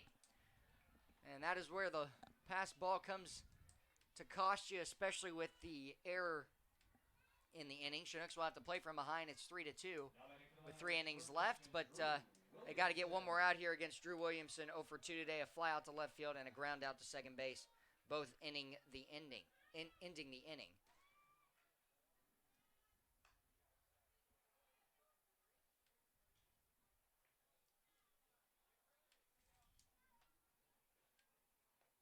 Ground ball, first base side. Great play by Ethan English. Will take it himself at first base. And unfortunately, Chinooks do give up a run. They'll try and get it back as we go to the top of the 7th inning. Chinooks down by a run, 3-2. You're listening to Chinooks Baseball on YouTube.com.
Well, Josh Salem, and I'm joined with Aaron Morton here as we begin the 7th inning. 3 hits for the Chinooks. All have come from the Fullerton boys, both brothers. And, you got a little time with me yesterday to hop on, and going to get a little color commentary today. An upcoming broadcaster got his first time broadcasting yesterday, but does a great job. He's got great chemistry and he's ready to go as well. Right now, it's Pate Fullerton who has scored both runs for the Chinooks today. He has reached both at-bats as well, a walk and a single in his last at-bat. Can he get this inning going? The Chinooks surrendered the lead 3-2 last inning. New right-hander in is Owen Lamont. Lamont, 338 earned run average. He'll work out of the stretch. And chopper to the right side. Coming in, the second baseman. It's an error as he bobbles it. That'll put the tying run on base. And I know you're not Aaron, I know you're not a baseball guy necessarily, but all the same, we've talked on it all day. We've seen a couple of errors for these teams today, and that one hopped up pretty quickly on that second baseman for the Miners, Cody Huff. But, have you ever put on a glove, just played catch with the dad out in the backyard? Me and my friends sometimes growing up would be out in the backyard like every kid does, playing some backyard baseball. But, not a lot. I don't have a lot of experience in the sport, but, a little bit here and there. Well, Patty McCormick out of the game now as Mason Corbett comes in, and he'll look for a big base hit. Corbett has reached in every game he's played in this season. And a high leg kick bunt shown down the first base line. That's a good bunt. Can he beat it out at first to flip to first? And a little bit harder, and Mason Corbett would have had a base hit. Fielded by the pitcher, Lamont, and he'll flip it over to first base for the out. What a play by Lamont. He's had to really track that down. Well, Aaron, you and your dad and brother leave tomorrow, I believe, right? We do, yeah. Yeah, but what can you say about this experience and coming up for a little bit of a week? Well, it's been like nothing I've ever experienced. It's really, really beautiful up here. And actually at the Chinooks home field, the view from the dugout, it never gets old. And it's really just a lot of beautiful sights here, a lot of beautiful I've had a lot of great experiences so far this week. With my dad and my brother, so it's been an experience to remember. Well, what are some of those experiences that you've gotten to do? So we've been able to go to Thunderbird Falls, go hiking up there. We were able to go kayaking at Klutna River. We were go swimming at Mirror Lake. Go on a plane ride actually a few days ago in the morning. That was beautiful. See some glaciers. Pop fly. Third baseman will make the catch, and that's a foul fly out off the bat of Hayden Keller. Can J. Paul Fullerton stay hot today? He has produced some type of offensive positive today, a double in his first at-bat, single in the fifth, RBI ground out to bring in the first run back in the third, and with that foul fly out, Hayden Keller into foul territory. J. Paul Fullerton looking for a third hit on the day, try and score his brother and tie this ball game up. And like I was saying yesterday, it's this game, like I said, it's a marathon. Talking to the guys down in the bullpen today, it's incredible their ability to have switch on their focus and switch it on and off, because one thing, you could be sitting in the dugout, chewing on some seeds, and next thing you know, you're out there on the plate. So, the ability to be able to switch your focus and kind of switch the gears to be able to go from sitting down to going full go and be locked in. It's incredible how some of these guys are able to master that skill. Oh, you're absolutely right, and J. Paul Fullerton having one of the best days he's had all season. He's gotten 2 hits today and 1 RBI as well. He's like he'd want to bring in his brother here, and that's taken for strike 2 off the plate. 0-2 count, 2 outs. Chinooks down to their last strike here in the 7th inning and down a run as well. It's 3-2. But on deck awaiting Ethan English if Fullerton can try and bring in his brother here, tie this ball game, and get the momentum back on the Chinook side. Zach Sundine's pitched a great game already today. Through 7 innings, giving up 2 earned runs, 1 unearned run last inning. And the delivery home here off the plate for ball 1. These guys up here,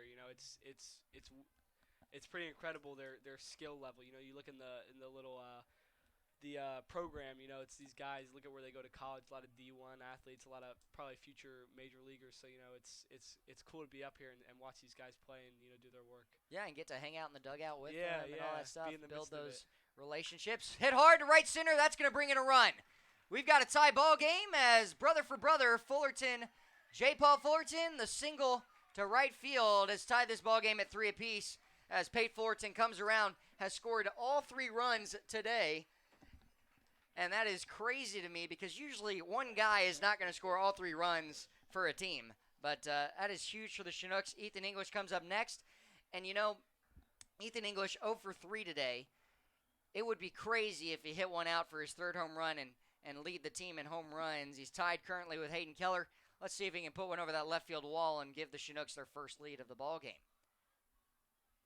Curveball up and in, almost nicks the jersey.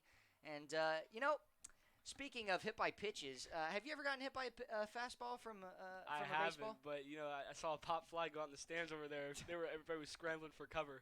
So, but not me personally. I've never gotten hit by a fastball. I've been hit by a football in the face, but not a baseball. Well, you gotta love getting hit by something in the face, right? Any type of sports ball. Well, it is funny that you say that because today at the gym, warming up with just play a little one-on-one, warming up with Jack D'Amelio, shooting three-pointers as my roommate, and he shot one right through the net, and the net had a hole in it, and I was just staring right up at it, and a huge hole just hit me right in the face. I was watching it the whole way, and it just happened. It was crazy. Right now, 2-2 count here to Ethan English. I believe a 1-2 count to Ethan English. 2 outs here. J. Paul Fullerton at first. He takes off. Big swing and a miss. Strike 3, Ethan English. But the Chinooks do the damage. It's a tie ball game, 3 apiece. And we'll talk with Aaron here for another half inning. When we come back for the bottom of the 7th, 1-run gain back for the Chinooks. They tie it up. It's 3 apiece. When we come back, defense coming back out for the Chinooks.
Well, we are back for the bottom of the 7th. Chinooks tied it up at 3 apiece in the top half of the inning. Got a guy warming up in the bullpen. That's Grant Sloan out of Indiana University. The right-hander, as he'd be the 4th guy we've seen for the minors. Still Zach Sundine on the mound for the Chinooks. He's facing off here in the 7th inning against the 7-8-9 Zach Thompson, who will take strike 1 on the looping curveball. Falls off the table right into the mitt of Joe Brazil. Again, Mason Corbett came in with the sac bunt last inning, and he's out at second base in relief for Patty McCormick. That pitch just happens to miss a few feet low, or a few inches low. I shouldn't say feet. So that would be like below the turf, below the dirt. But instead, it's still a 3-3 ball game. 4 hits for either team, and all 4 hits have come for the Chinooks. 2 brothers Fullertons. And a base hit to start off this inning by the right-handed hitting Sam Thompson. He's on for the first time today with the hit, and he did reach in his last at-bat the error from Pate Fullerton and came around to score. Almost came around to score, excuse me. It was a 3-down inning. And now the go-ahead run at first base. 5th hit given up by the Chinooks. Well, Aaron, what's one thing you can take away from your trip up here? One thing I can take away is, I guess, how nice it is to just be away from, especially things like technology. It's something that's so, you know, in Ohio, you're walking down the street, a lot of people have their face in their phones or something like that, and up here, it's just a completely different dynamic. So, you know, being here, it's been nice to kind of disconnect with, you know, the technological world and just connect with real people down here. And that's been a great experience. That's awesome. Yeah, and get to spend it with your dad and Yeah, your yeah. brother. That's pretty cool. Well, Yeah. first sack bunt from Ricky Martinez went foul. Let's see if they put it on again. And they won't. They'll let him hit, and the pitch misses off the plate. 1-1 count, no outs. Tyler O'Clair, the closer for the Chinooks, warming in the bullpen as the right-hander. And that pitch is, as I was looking down at the bullpen for the Miners, as one of the pitcher warming up threw it away. Next pitch here, though, is inside, just low, a 2-1 count, no outs. And Tyler, like I said, all those guys get really focused. Tyler and all those guys down in the bullpen. And, 1 second they're cracking jokes, and the next second, warming up, they're stone cold, getting ready to go. So yeah, ready to go. Yeah. For sure. I feel that. Well, it's a 2-1 count here, no outs in the inning. A double play will help the Chinooks out tremendously. No bunt there. Ground ball third base. D'Amelio to second. Could we turn two? Mason Corbett, the throw away on the error, and that will put a runner on second base. Takes the double play away from the Chinooks, and you can see Sundine upset there. Mason Corbett with the error, throwing it across, and Ethan English unable to keep it in front, and that's one where you got to come off the bag, just try and body it up. Not going to get the double play, and pitching coach Chris Beck out. We'll pause here for a moment as it's a 3-3 ball game. Tying or the go-ahead run for the Miners is in scoring position and reaches via the error.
Got a quick update for you. It's the top of the 10th inning. Pilots are tied 5-5 with the Oilers, and so it's going to be a late night down in Kenai. Pilots trying to sweep the Oilers on the road, and Oilers trying to pick up a win. Tyler O'Clair in to pitch. Strike one to the left-handed hitting Tanner Carlson, and 9-hole third baseman on deck. Eric Webb, 1 for 3 today, 2 flyouts to center and a double in his first at bat. Ricky Martinez advanced to second base on what looked like a potential double play situation. Mason Corbett unable to throw him out at first, threw one away. And the go-ahead run in scoring position. Pitch missing low and off the plate. A 1-1 count, 1 out. Brazil's got to be big here behind the plate, try and keep everything in front. I think that's probably been, at least as what I've seen so far, the Chinooks, their biggest problem have been just they make some mistakes. They have a good play going or something, and they'll make a small mistake. It will kind of bust the play open. Big swing and a miss, foul tip directly back, and you're absolutely right. It's been basically accumulation of two things. Usually the offense is okay, but it's been costly errors in situations where you don't want it to be in. Or in the last 3 innings, the Chinooks have given up the lead. Yeah. And it's usually by many runs. Yeah, But we're hoping Tyler O'Clair can finish this one off, and Chinooks can push ahead in the 8th inning, but they got to get through this one with the go-ahead run 180 feet away at second base in Ricky Martinez. Next pitch, popped up to the left side. D'Amelio reaches up, and a good job by O'Clair to head to third base as well, as Ricky Martinez will stay put at second. Jammed him inside, and that's a good pitch for Tyler O'Clair, as Tanner Carlson couldn't catch up to it. But now you really got to be careful with Eric Webb, the right fielder. Webb and Colby Boulware, the next 2 guys, here with 2 outs in the inning. They have had a pretty good day today. All 3 runs have been scored by both of those guys. And a good job by Jack D'Amelio at third base just to hustle back and make that grab. He had to kind of jump up a little bit over his head and make the catch. First pitch to Eric Webb is well over his head. I mean, he's a 5'8" guy, 180 junior at Central Missouri. And, in this past season as a junior, hit just over 400 and second highest average on the team. Had a tremendous season for that Division II school. Curveball there, and it's even higher. Breaks a little late, 2-0 count, 2 outs. O'Clair falling behind here, and you're not necessarily hurt if you walk him here. Eric Webb, the best hitter on the team for the Miners, and he's done a great job. It'd be better to walk him than have him hit a big, get a big hit. Yeah, and bring in that run to go ahead for sure. Put the Miners up, but you got to try and work in the count here. Instead, we'll make it a 3-0 count right at the eye level. Martinez, he has some wheels. I mean, if you give him the opportunity, he will really get moving. Yeah, for sure. Anything to the outfield likely is going to put them up for the Miners. Still a right-hander brewing in the bullpen, and that is again Grant Sloan, the right-hander out of Indiana University. 3-0 count here. Eric Webb might be swinging if Tyler O'Clair gives him anything close to hit. And the pitch, strike 1, and that's a good spot if you're going to throw a fastball there right on the corner, outer black that you want to hit. Eric Webb, 344 hitter, the 4th highest batter in the league, 4th place right now on the average-wise with the 344 average, and he's seen that climb today, 1 for 3, and Chinooks trying to get him 1 for 4 with an out here. The 3-1 pitch, delivery, off the swing, and it was in the dirt. You likely don't see a curveball there from Tyler O'Clair, but how about a big block from Joe Brazil behind the plate to keep it in front? And now we'll see what pitch is coming from Tyler O'Clair, who's come in, received the first out on the fly out from Tanner Carlson, and now he's looking for one more. Deep breath. Runner goes, the delivery. Curveball hung down the middle of the plate, but pulled way foul. Ricky Martinez took off for third base, had the base stolen, and at the end of the day, I think he was just trying to throw off Tyler O'Clair when he picked up his leg. O'Clair knew he had to get a strike across, but that one pushed way foul. 3-2 count, 2 outs. Webb does have a extra base hit in every category this season. 5 doubles, 1 triple, 1 home run. Tyler O'Clair looking for a big strikeout. The delivery. Big strikeout comes in. Tyler O'Clair comes in and slams the door shut against Eric Webb and Tanner Carlson. And the Chinooks will go to the top of the 8th. It's a 3-3 ball game. You're listening to Chinooks Baseball on YouTube.com.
Daniel Freeman into the right-hander's batter's box. Start off the top of the 8th inning. It's Freeman, Cody, and D'Amelio. The first pitch here is strike one from the right-hander new pitcher Grant Sloan. Fourth pitcher we've seen for the Miners tonight. Tyler O'Clair came in and slammed the door shut against Eric Webb, and that curveball falling off the plate for ball one. Chinooks looking for a win on the road here in a losing streak.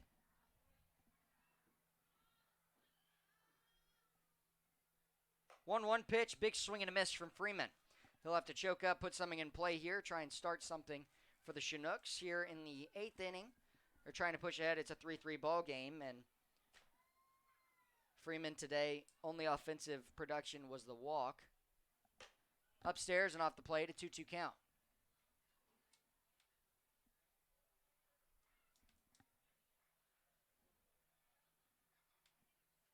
Brandon Cody on deck, center fielder.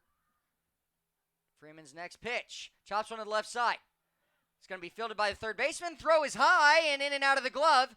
And Daniel Freeman's going to hustle to second base. Drew Williamson picks it up, sliding in, and he's out at second base. Now, I'm not sure why why Daniel Freeman tried to take off. You like the aggressiveness, but you're the potential go-ahead run on the errant throw from the third baseman. And that helps out Drew Williamson picking up his buddy, the third baseman, Tanner Carlson, who threw the pitch high, as now it's the first out in the inning. And it doesn't help Freeman either that he took kind of a wide line around first. He didn't think that he was going to make it, so by the time he got turned around, headed towards second, he had about 100 feet to run instead of 90. And that's strike one called against Brandon Cody. And unfortunately, Chinooks have not only had errors that have cost them today, but they've run themselves out of positioning. Big swing and a miss there, curveball. Catches Cody swinging. Jack D'Amelio on deck. Walked in his last at-bat.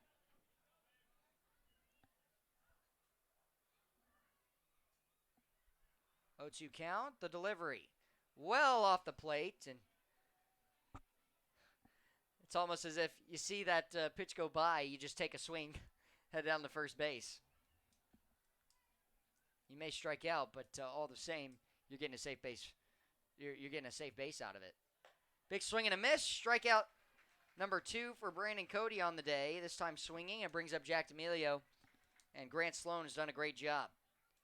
Got the ground out to Daniel Freeman. Tried to take second. Got thrown out by 2 steps. And then the strikeout there against Cody brings up D'Amelio. All the same, though, Freeman makes it in safely to second base. He's the go-ahead run in the 8th inning here. And unfortunately cannot. Ball 1 off the plate.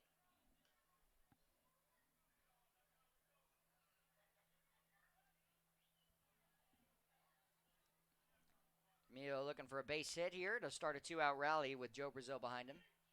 He'll take strike 1 on the corner.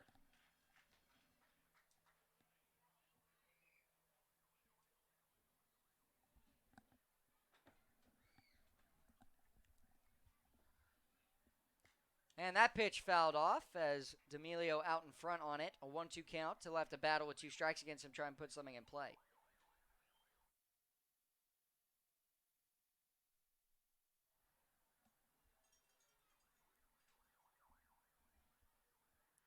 Payoff pitch up and inside. D'Amelio blinks out of the way of it. Ties the count up at 2-2, 2 outs.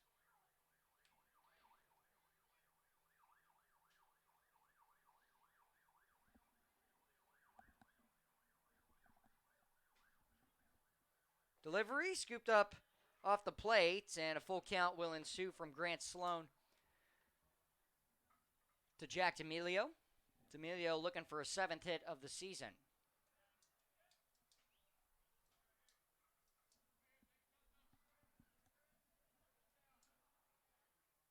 Here in the top of the 8th.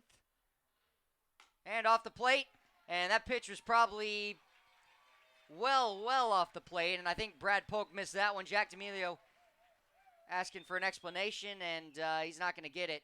As Brad Polk says that it was strike 3 on the corner, and it was well off. Instead, Chinooks go 3 up, 3 down.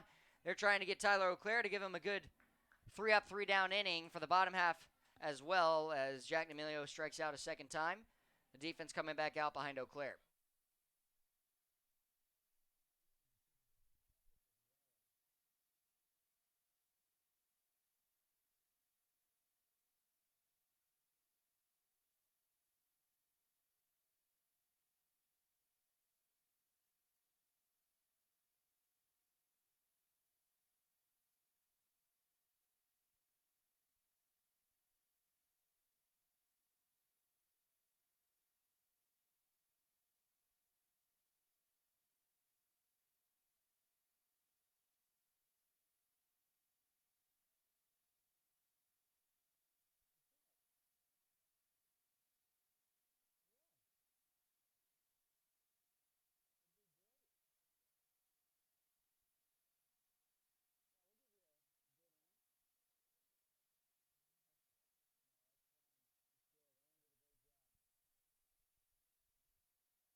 Well, we are back for the bottom of the 8th inning. It's a 3-3 ball game, and Tyler Eau Claire in defense for the Chinooks back out. They've got Kobe Boulware, Justin Kirby, and Aaron Walters here. And if you get Kobe Boulware out as the first out, you're pretty much on track. Justin Kirby and Aaron Walters both have done one of their 3 at-bats has been production, but that's a pop-up to shallow center field. Long run, Brandon Cody underneath it will make the grab for out number 1. So 1 pitch, 1 out. Good job by Eau Claire, who came in last inning and shut the door against the Miners. But I'm currently joined by Chip Morton, and you just had about a full inning with his son Aaron. But Chip, is this your debut as well? This is my radio debut, yes. Aaron has all the talent in the family. So. No, I'm sure he gets some for you. But yeah, this week for discipleship, Chip has been our mentor and taking us through some discipleship stuff. As right now, the first pitch is strike 1 to Justin Kirby, who is 0 for 3 today. Did pick up an RBI ground out in the first. But Chip, can you explain a little bit about your experience up here and your experience in life with the Bengals? Well, it's been first of all wonderful to be up here and a great opportunity. You know, summer baseball, we talk about it being an opportunity for growth for these young men as players, but also with the Chinooks, it's an opportunity for spiritual growth as well, and as much time is devoted to that. And that's been the same for me. There's a growth opportunity for me as well to come up here and minister. I'm a coach by trade. Right.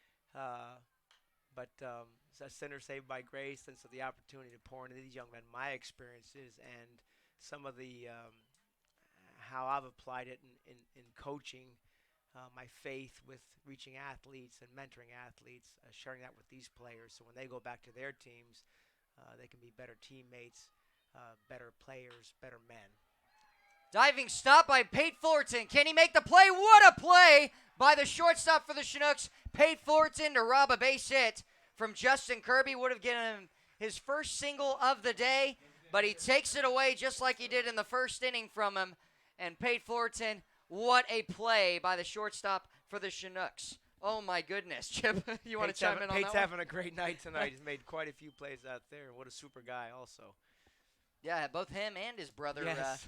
J. Paul Fullerton. And, you know, I'm a triplet myself, and getting to play baseball with both my brothers growing up, winning a state championship with them. I know the feeling of having a brother on your team. And Pate is just about 4 weeks ago, I say this a lot on the air, but a lot of guys don't know it. Pate's just committed to play for a final year with his brother at the University of Alabama, because it'll be Jay Paul's final year as a senior.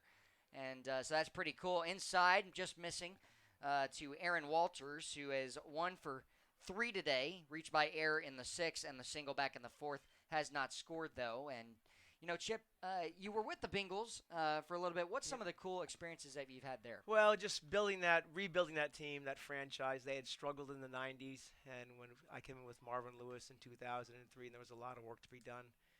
We had the support of ownership to watch Coach Lewis really pour himself into that organization and just lead and grow that team back to where we had some success throughout the 16 years. So unfortunately, we're not working there anymore, but it's in a much better place than it was when we got there. So we're excited about that and proud of the work that Coach Lewis did. That's exciting. A 3-1 count here, 2 outs to Aaron Walters.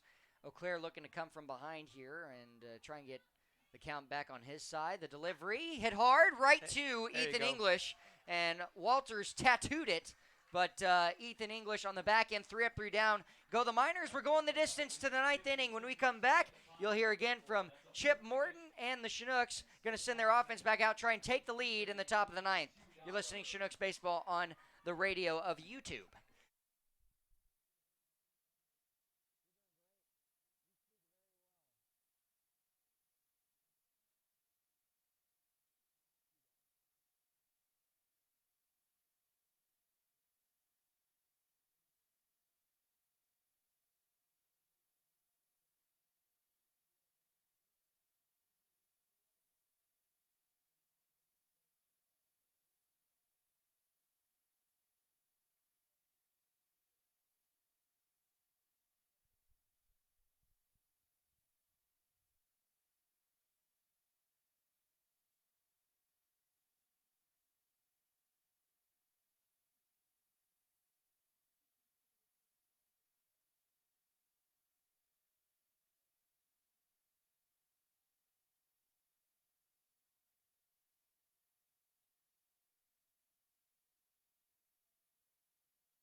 Well, we got an update for you. The Oilers hit a walk-off in the bottom of the 10th inning against the Pilots, 6-5 the score. And so Chinooks will try and match that with a win today.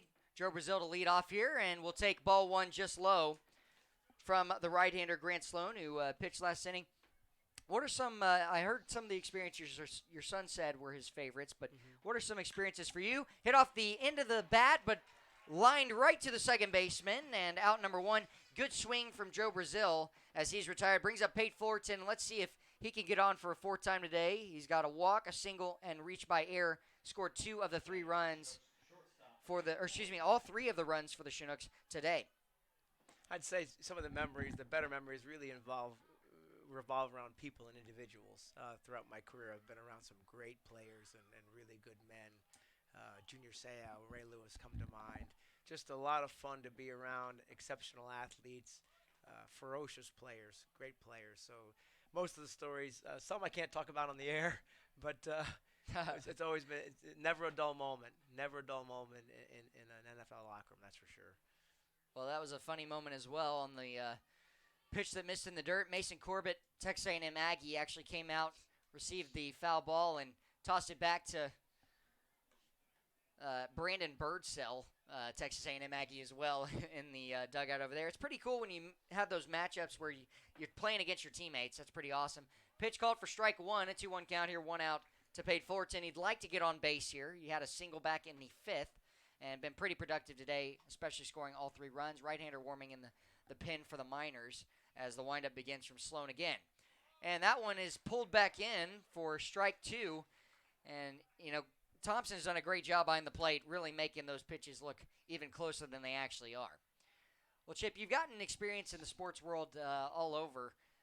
Can you give us a little bit about What a play by the third baseman. We've seen 2 lineouts as he's going to rob Pate Fullerton of a hit there. Tanner Carlson running to his right side and taking one away right down the line. So 2 back-to-back lineouts, but Chip, right back to it. Can you explain, in all sports, just your experiences and what God's done in your life? Well, I was an okay and adequate athlete. That was not my strong suit, but I had a passion for teaching and for coaching. God put me in line with some really good mentors, some really good men that were patient to me and with me, and let me grow and let me, kind of develop my personality in coaching. I've been around great programs, Ohio State, Penn State, and then in the NFL. So got saved in San Diego. So really it's along with the coaching journey has been my faith journey, which has really been through chapel programs and chapel leaders such as Chris Beck with the Chinooks and AIA, the AIA ministry. Those a fellow named Jake Simpson back in San Diego worked for Campus Crusade at the time, now Crew. He was the man that led me to Christ. So the impact that Chris has with these players year after year was the same impact that another chapel leader had with me in 1992 when I was working for the Chargers.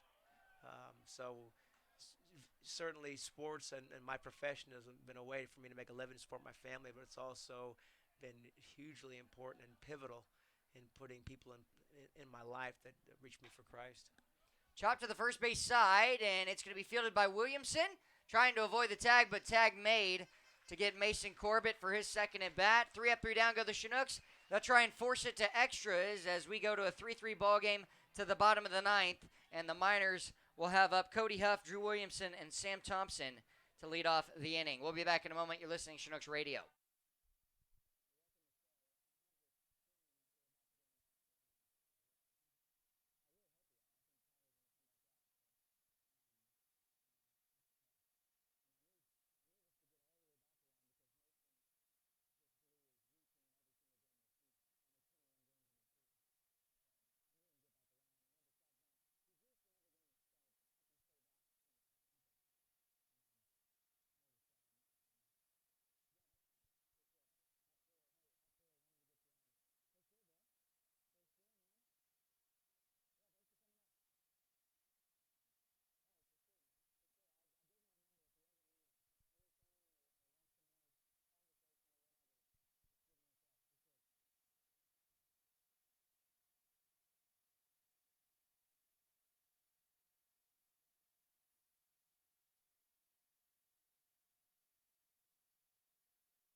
Well, we got a right-hander coming to the plate, Cody Huff.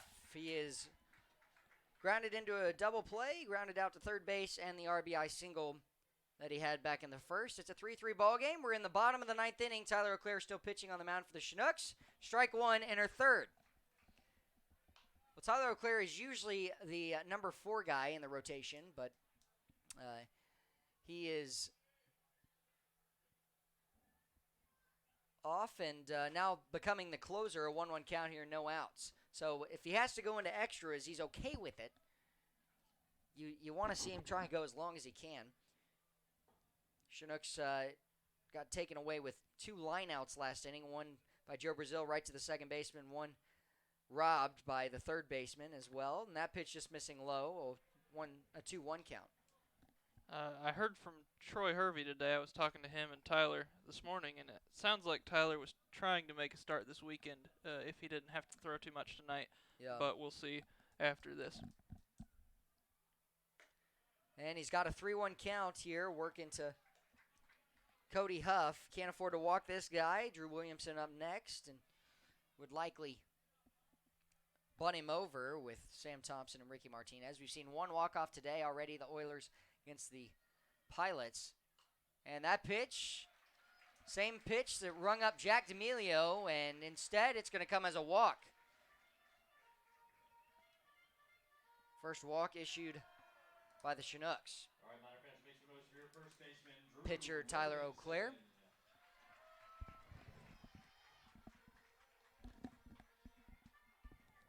Not sure if we make it to the 10th, if the Grant Sloan, the right-handed pitcher who's relieved the last 2 innings, will still be out there. There's a left-hander warming for the Miners right now. Pick off to first. He steps off.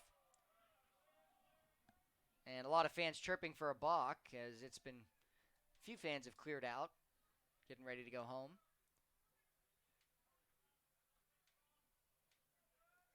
Not bunting, and low from O'Clair, ball 1 here to Williamson. Williamson, a ground ball to first base to end the 6th, and he ended the 4th with a ground ball to second base, as well as ended the 1st with a fly out to left field. So he's ended 3 innings. So you want to see if Chinooks can get a double play here, especially with the walk to Cody Huff, who's the potential winning run. Big swing and a miss from the left-handed hitting Drew Williamson.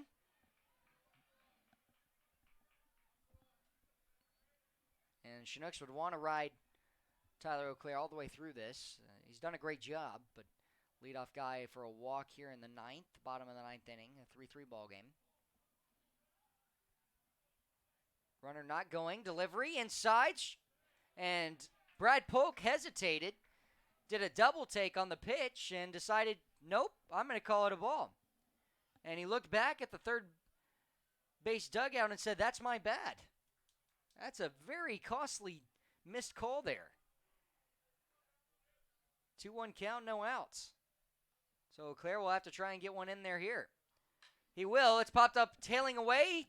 Daniel Freeman, long way to run. Will he get there? No. Foul ball. 2-2 count, no outs.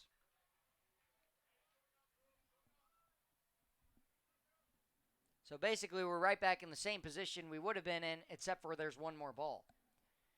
See if O'Clair can pick up a second strikeout. He came in and ended the 7th inning with a strikeout against Eric Webb.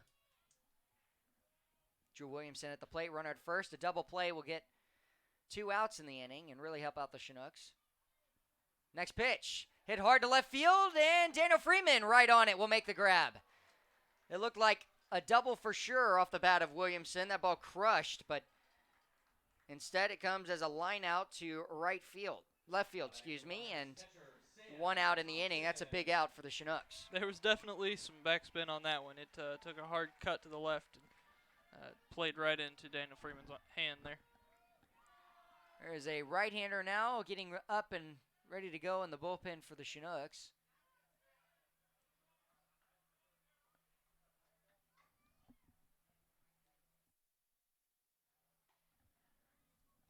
Runner at first, and that pitch taken low to the right-hander Sam Thompson. Thompson a single in the 7th. Walk led off the inning with Cody Huff. He's still at first base. Williamson lining out to left field. Daniel Freeman a long run, but made the catch. Freeman's used to just being on the infield at first base, but he's been great all over. Pick off to first. Tag laid down by English. Safely in Cody Huff.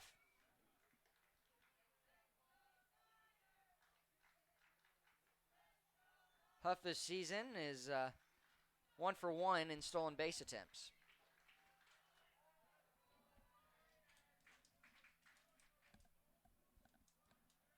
Pretty good lead at first base, about 7 feet. Delivery here. Popped up on the outside part of the play, and it's going to be right back to one of the fans on the right side of the field. Make it a 1-1 count here with 1 out. Tyler O'Clair having a short conversation here with the home plate umpire, Brad Polk. He's got a smile on his face, but Brad Polk giving the pitcher a new baseball. Not sure what he'd be saying here, unless it's, hey, make sure you pause at the top of the mound. Make sure you pause. Double play. We'll send it to extras. Got to get an out for sure here. 1-1 count and 1 out in the inning. Runner at first base. The winning run, Sam Thompson. Delivery home. Poked foul and out of play. Late swing from Thompson just to spoil it. I believe that in the Chinooks bullpen that is Corbin Barker, but they are a long way away from us.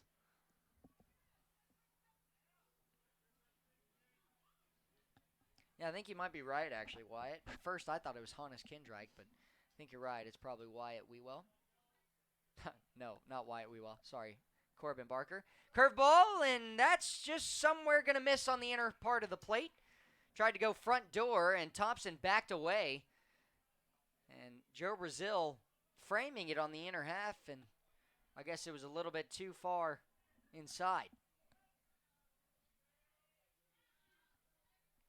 Imagine you might see Huff take off here. He does not. Big swing and a miss. Thompson will chase. It's strikeout number 2 on the day for Tyler Auclair. He wants to stay in this situation. Gave up the leadoff walk, but 2 straight outs. Ricky Martinez, the shortstop, up next. That is, in fact, Corbin Barker down there.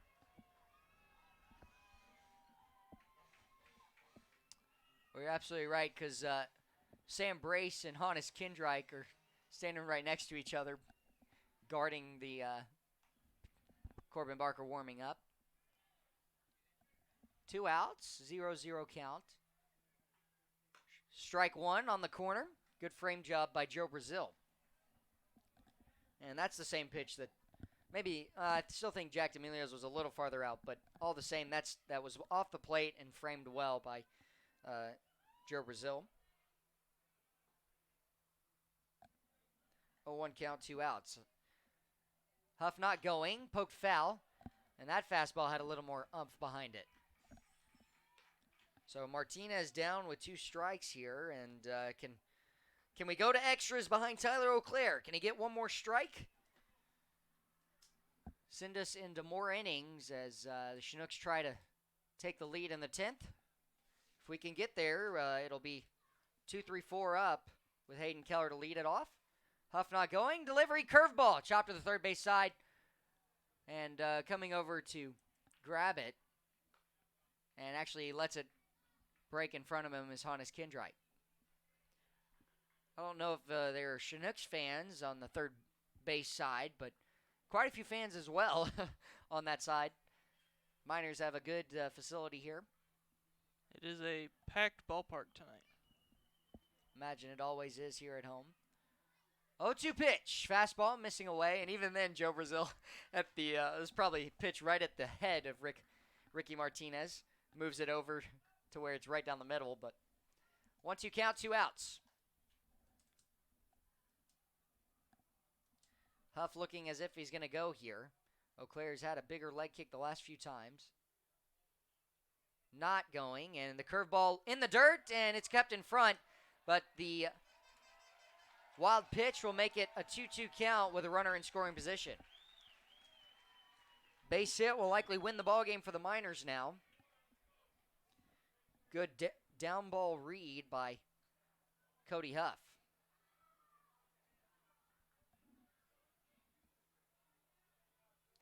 Auclair taking a deep breath. Chinooks need 1 out. Got to keep the ball in the infield. Need 1 strike to send it to extras. 3-3 ball game. The payoff pitch. Big swing and a miss, and he didn't hit it. It's in and out of the glove. Throw to first base, and the strikeout against Ricky Martinez will send us to extras. We're going the distance. It's 3-3, 10 innings. We're playing in extras. Hayden Keller, J. Paul Fullerton, and Ethan English will be up for the Chinooks when we come back.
Hayden Keller will be up first. He's 0 for 2 today, 0 for 2 today with a strikeout, walk, sac fly, RBI back in the 5th, and flew out in foul territory in the 7th before J. Paul Fullerton had the 2-out single to plate his brother for all 3 runs. It's 3-3. Corbin Barker still warming in the bullpen. You'd like to see Tyler Claire in the bottom of the 10th. It's a 3-3 ball game currently, and ground ball hit hard to right side. Second baseman stays down on it. Throw to first base, nice and easy. Ground out for out number 1. Brings up J. Paul Fullerton. Fullerton, again, offensive production in every at-bat. He's got 3 hits today, 2 RBIs. And he'd like to get a 4th hit to start off 1 out with this 10th inning.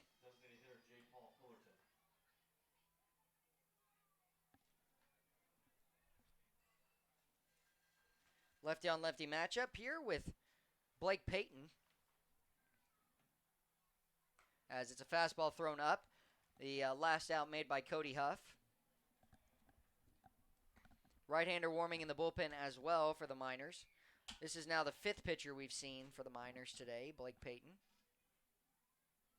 Pitch missing low, 2-0 count. Walks are good too for the Chinooks.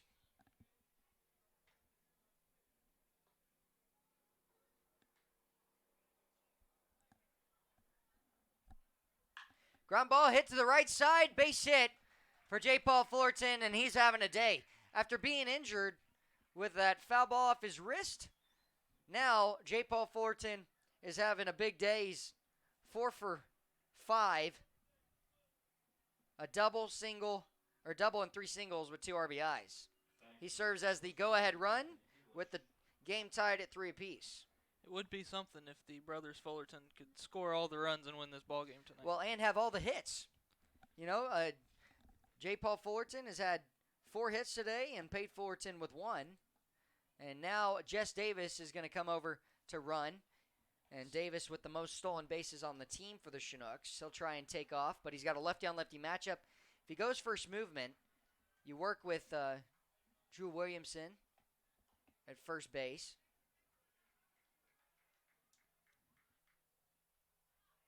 Left-handed hitter, right-handed thrower.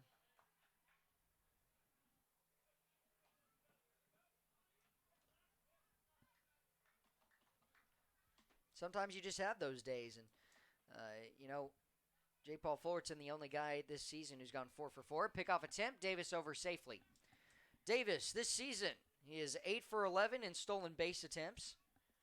And he's only been caught those 3 times.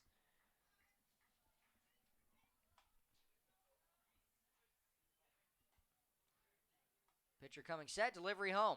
Ground ball back up the middle. Scooped up, and a double play as it's going to be right to Cody Huff. He steps on second and throws to first base. Hit hard off the bat of Ethan English, but that'll be a 4-3 double play.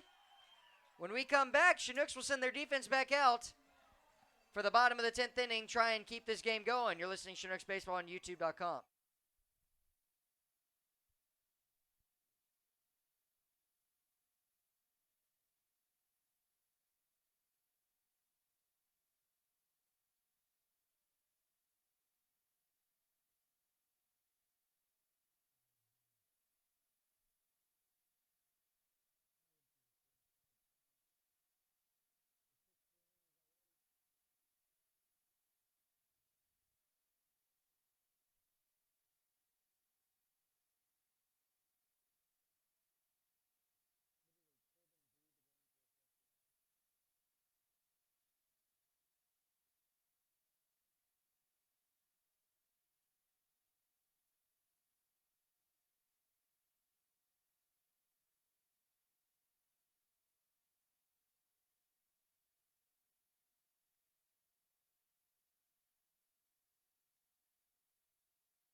Well, Chinooks hit into a double play in the last inning, and right now it's Corbin Barker in to pitch. Face off against the lefty Tanner Carlson. It's 9-1-2. Carlson, Webb, and Boulware. Got to find a way to get Carlson here as Tyler O'Clair came in, closed the door for 3 innings, and that pitch strike 1 on the corner.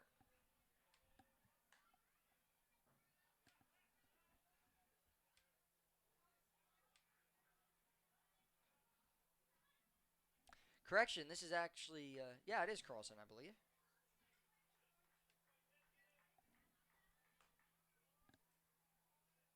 No, it is Colin Montez, as he is pinch hitting for Tanner Carlson. Did not see that was changed. A 1-2 count here, delivery, and a big strikeout will catch the first out of the inning. We're in the bottom of the 10th inning currently, and down on strikes goes Colin Montez in his 1 at bat now to open up this inning. For the Miners, make some noise for your right fielder, Eric Webb. Eric Webb up next, struck out swinging to end the 7th inning and flew out to center to end the 5th. Started off the 3rd inning with a fly out to center field and then doubled in his first at bat to lead off the game. 1 strikeout for Corbin Barker now. Chinooks trying to extend it to the 11th inning. Hit off the end of the bat, right to Hayden Keller in right field. So Eric Webb will fall into 1 for 5 on the day. And 2 quick outs. Good job by Corbin Barker on the mound. Barker looking for his first win of the season. Currently a 0-2 record. 0-3 record, excuse me.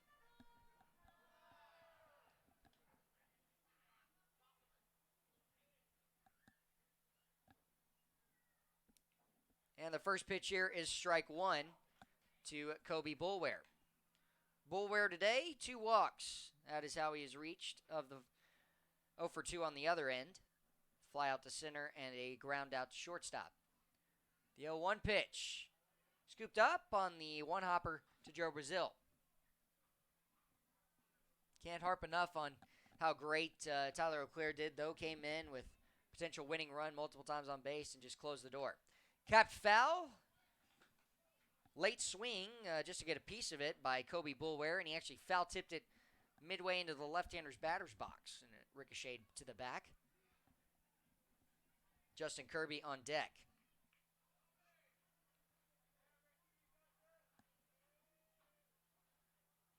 And that one will be capped foul as well. Boulware, a quite interesting swing. He's, he holds to the last second, explodes, and kind of rolls over the top of it.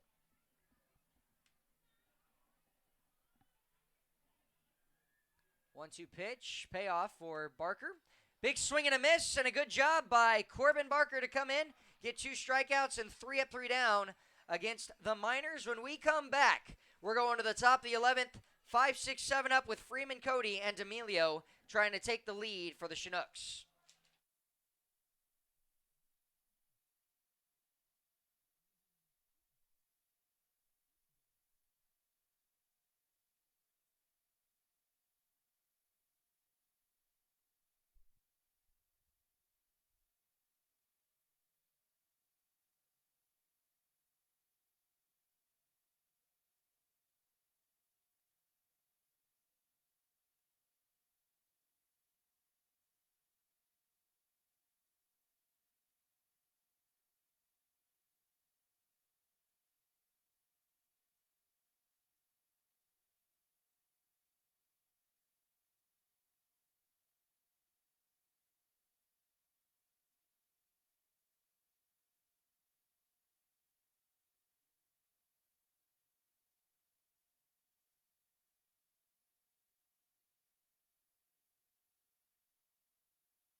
Well, we are back for the second of the extra innings. We are now in the 11th. First pitch, late swing from Daniel Freeman.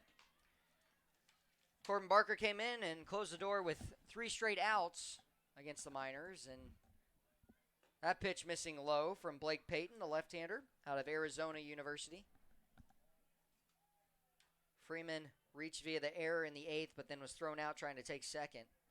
He walked earlier, pokes one up and out of play. He'll have to battle here down in the count 1-2.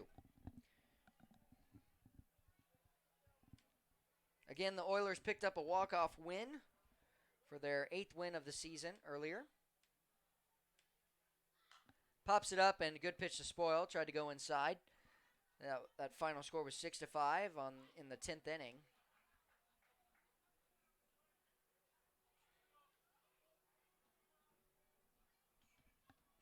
Off the plate, ball 2. 2-2 count.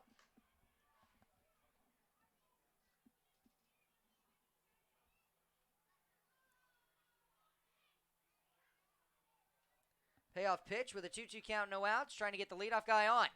And that's just going to get a piece of it from Daniel Freeman. For a half second, I was like, yes, he struck out. He's going to get to first base. But instead, it just will make it a 2-2 count. Poke foul there. Good at bat here from Freeman.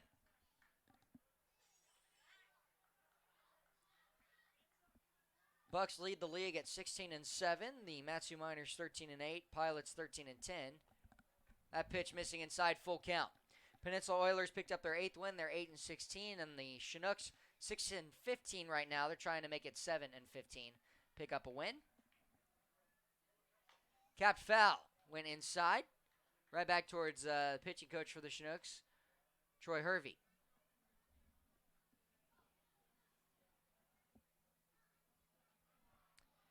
And another pitch here with a full count. Chopped third base side, and it just misses the bag.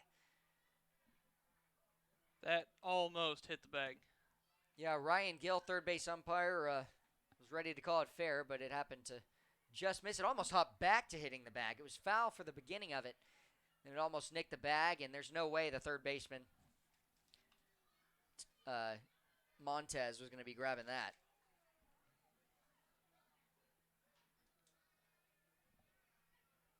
Three-two pitch. And fouled right back at us. Wyatt, thank God for a netting, right? Yeah, I lost it off the bat. I thought it was well over us, and it came and hit right in front of the window here. Scared me a little bit. Another 3-2 pitch. And a big swing and a miss. Good battle between the two, but a strikeout. And the first out gained by Blake Payton. Back to the Chinooks center fielder Brandon Cody. Right now it is 9:52. And we're not even 3 hours into the game, but we're in the 11th inning. Brandon Cody up next, center fielder for the Chinooks. 2 strikeouts today, a walk, fielder's choice ground out. And he'll take curveball, strike 1. See if Cody can pick up his second home run of the season. Hit one out to right field. Has power to all sides of the field, but big swing and a miss there. Missed low, but Cody chasing. 0-2 count.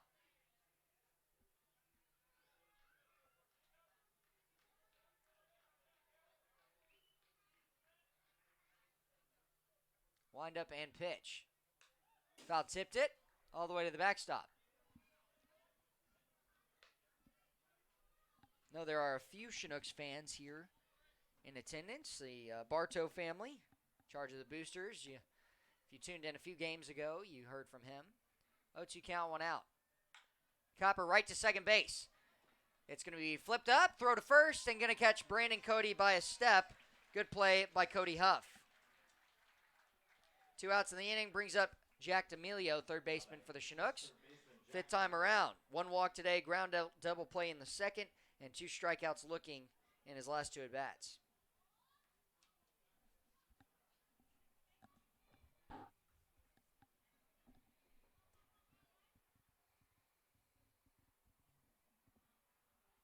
First pitch misses high. Thankfully in Alaska, if you go into extra innings at fields that don't have lights, the sun is still out when it comes down to 10 o'clock. And the curveball falls in outer half. 1-1 count, 2 outs.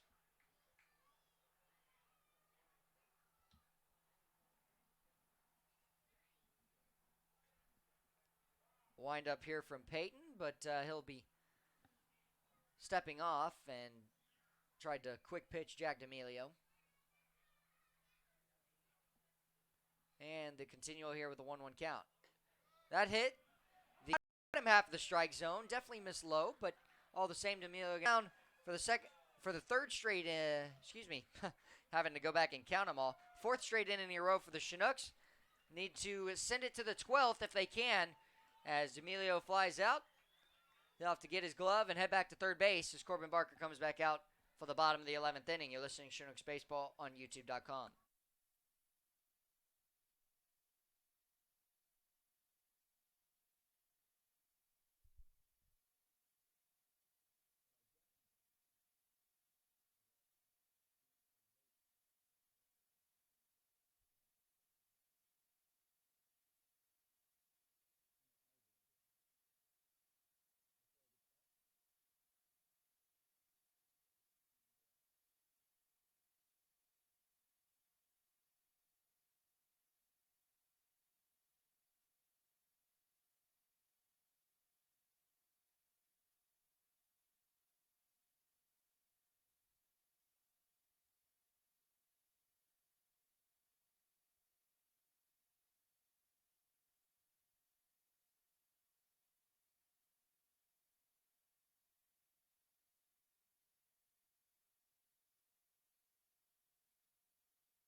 Justin Kirby will lead off the bottom of the 11th inning.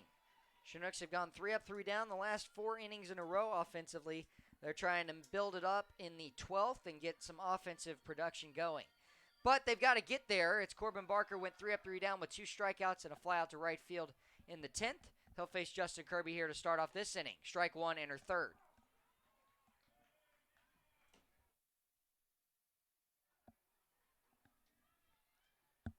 Not even to the 3-hour mark yet, and we're into the 11th.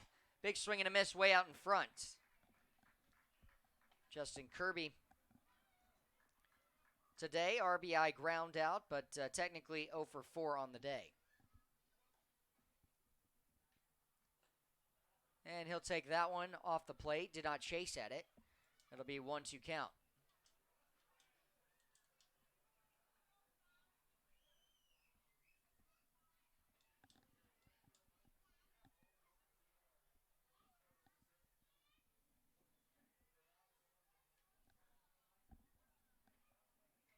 And watch your head as that pitch sailed up and away.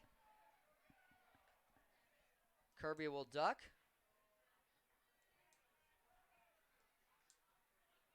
Not sure that Corbin Barker was on the same page with Joe Brazil there.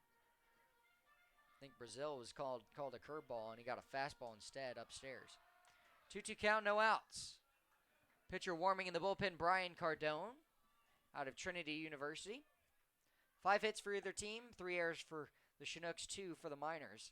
And that pitch is thrown way up and out. Cannot afford to walk a guy here as a potential go-ahead run, especially with Aaron Walters on deck, lined out to first base on a shot to end the 8th. The full count pitch, awaiting, and the delivery. Pokes it foul. Good spoil by Justin Kirby. Just to hang in there and knock it away. Kirby comes out of Kent State University, a freshman, the 5'11", 200 left fielder coming out of Alpharetta, Georgia. Wind up here, payoff pitch with a 3-2 count.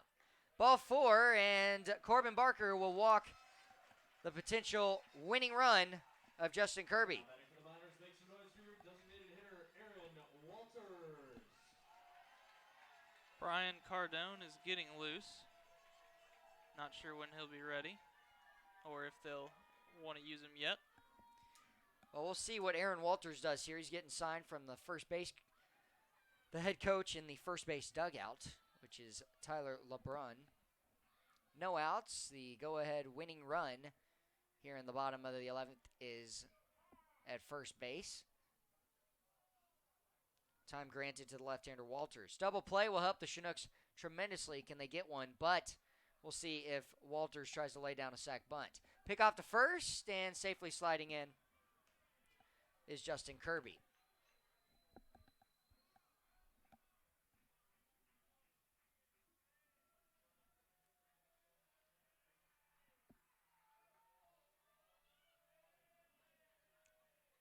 Does not swing there, missing the top of the zone, or excuse me, does not bunt there, misses the top of the zone, strike ball 1, and we'll pause for a moment, pitching coach Chris back out from the dugout.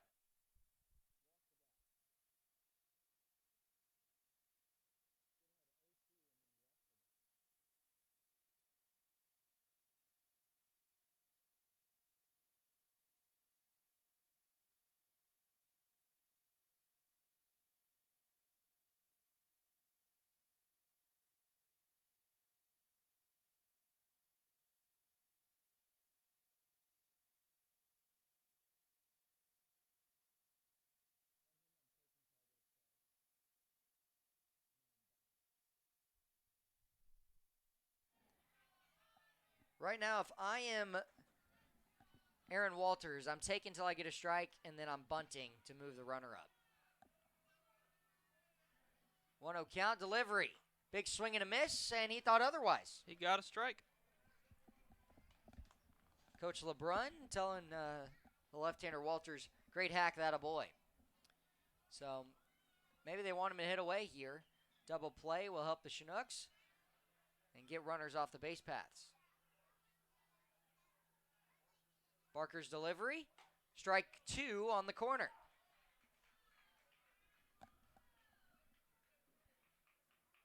And Ethan English, even though he's holding on the runner, he's got to be agile getting off of there, off the first base bag, especially with the pull hitter of Aaron Walters. Can Corbin Barker pick up a big strikeout? Runner not going, missing off the plate, in and out of the glove of Joe Brazil.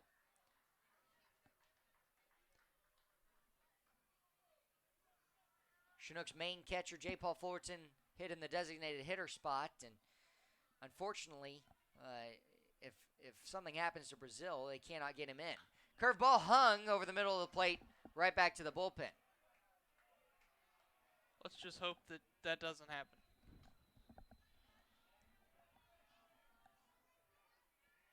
Well, extra bases, could win this game for the Miners, but the delivery here, poke foul just to spoil it.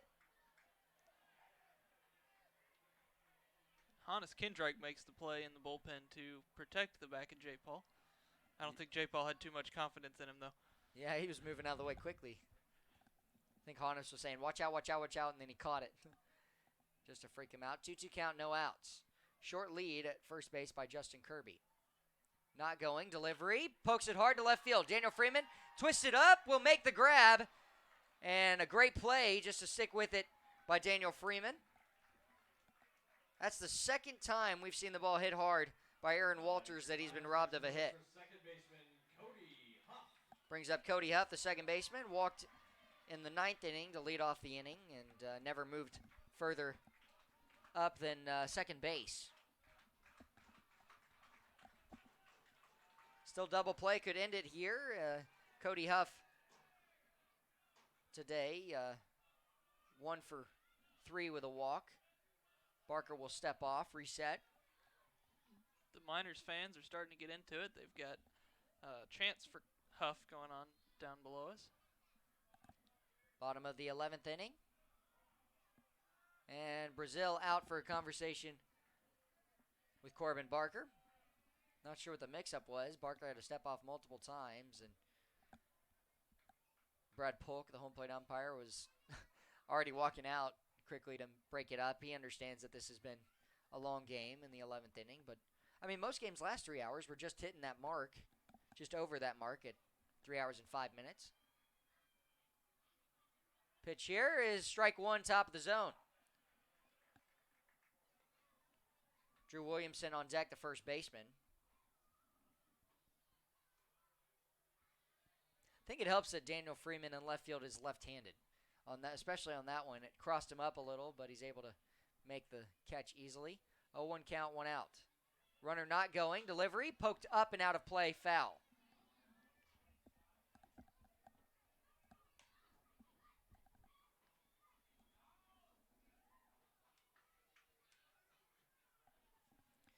So no 2 count, way ahead here. You're looking for a ground ball double play against Cody Huff to send it to extras again with the 12th inning.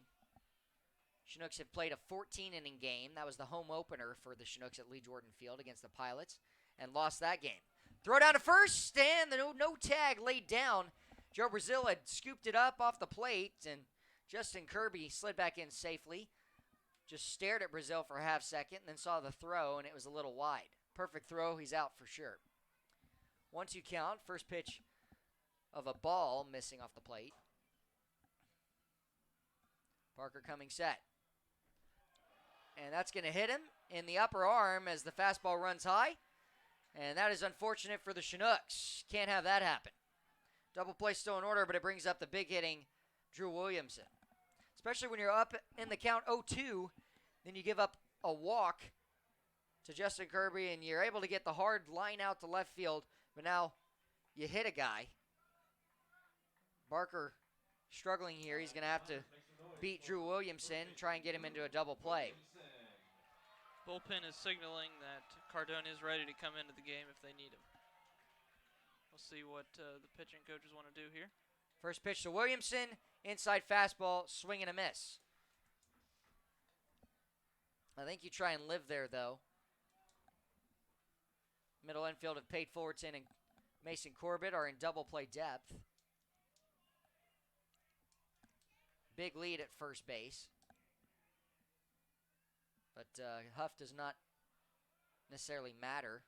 And that pitch just missing low on the curveball. Today, Williamson flew out to end the first inning, and then a ground out to end the fourth, a ground out to first base to end the sixth, and made the first out in the ninth on a line out to left field. 1-1 pitch. Chopped foul and through the legs.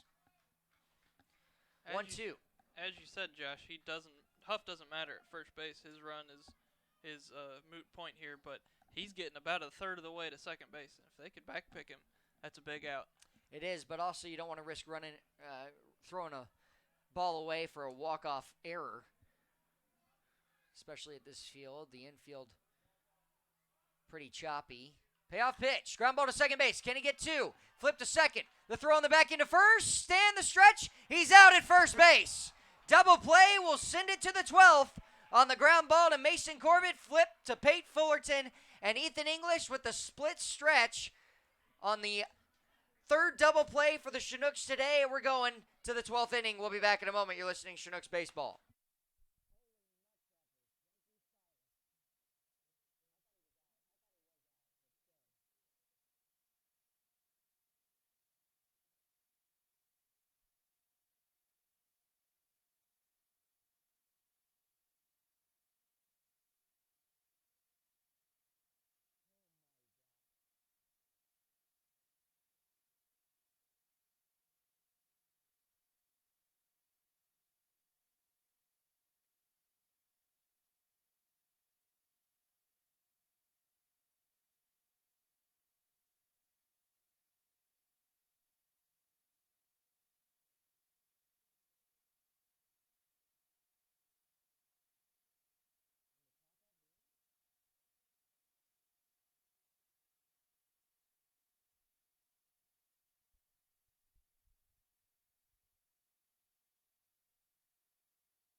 Joe Brazil to lead off this top of the 12th inning,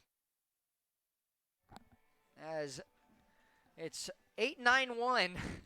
What a game it's been. The Chinooks turning a double play to end that inning with runners on first and second. And again, the Chinooks have turned the most double plays in the league.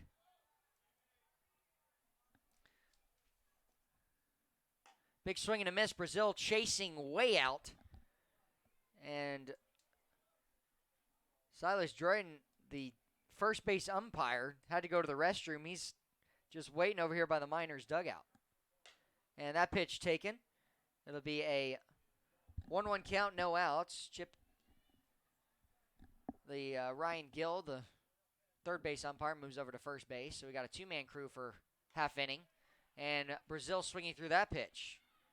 Brazil lined out to second base to open up the ninth inning, and he's trying to lead off this inning with a base hit.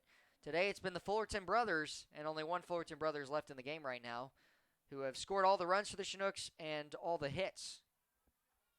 Inside, almost hits Brazil, but it will not. 2-2 count, no outs, still from the left-hander.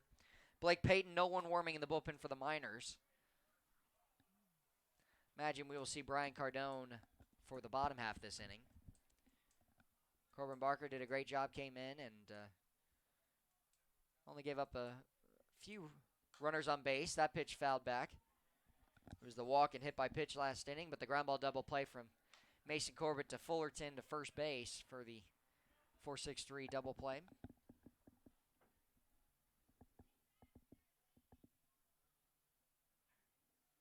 And poke foul again. Some good at-bats here to open up these last two innings, but Daniel Freeman ended his in a strikeout. Joe Brazil trying not to with this one. He's trying to hit something hard and put it in play. Big gap in right center. Let's see if Joe Brazil can hit it there. Pick up a big base hit. But instead, he will strike out to open up the 12th inning. Miners try to throw the ball around and throw it into right field. Happens to the best of us. And Pate Fullerton up next. He lined out to third base, robbed of a double for out number 2 in the ninth, and he's trying to get something started here. Every time he's reached, he scored a run. Had a stolen base earlier, and all 3 runs today. Can he pick up a fourth with Mason Corbett on deck? Fastball misses up, ball 1. Silas Dryden's back at first base. So I don't know that I've ever seen that. Big swing and a miss out in front, and that'll be strike 1 of the at-bat. Well, when you got to go, you got to go. Yep. And I don't care if you're an umpire or player. If you're a player, don't leave in the middle of an inning or anything, but Silas leaving at half of the inning. 1-1 count, 1 out. Left-handed pitch. Ground ball right side. Second baseman will come in, field it, throw across his body to first. Get Fullerton out for a second straight out in the inning. It'll bring up Mason Corbett. He'll try and continue his streak of reaching in every game he's played in so far. He came in relief back in the 7th inning. Sack bunt.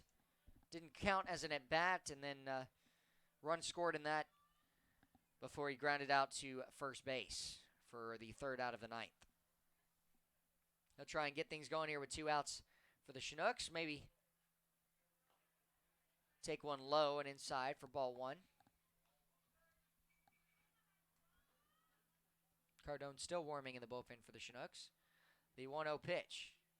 Big swing and a miss from from Mason Corbett. 25-15, same thing. Yeah, right. And that pitch, top of the zone, strike 2.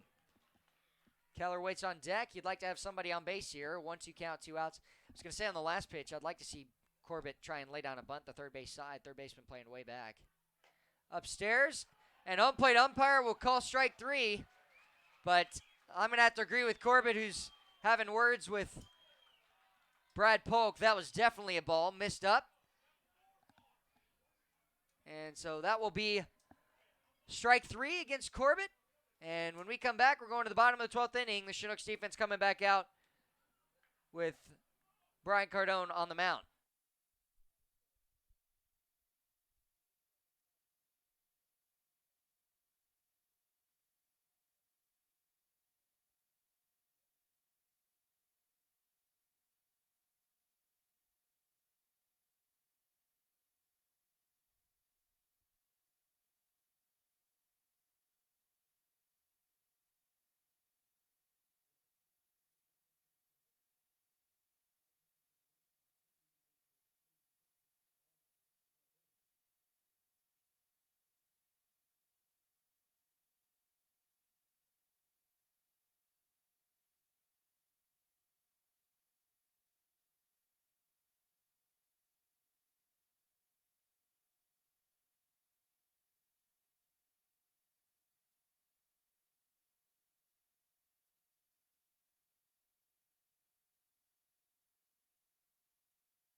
Sam Thompson will lead off the bottom of the 12th inning, a 3-3 ball game.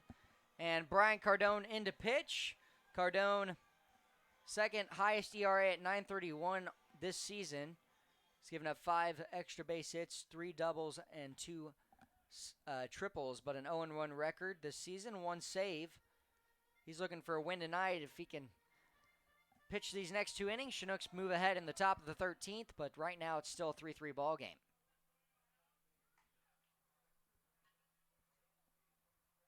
Pops it up and fouled back. Basically, since the 7th inning, it's been a 3-3 ball game.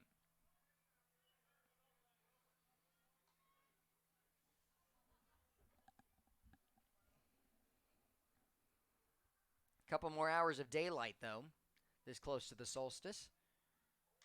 Just last week, curveball paints the corner. 0-2 count to the catcher. Struck out twice today, swinging in the 9th and 2nd innings. And then a single in the 7th, reached via the E6 in the 5th. 0-2 pitch. Fastball misses up.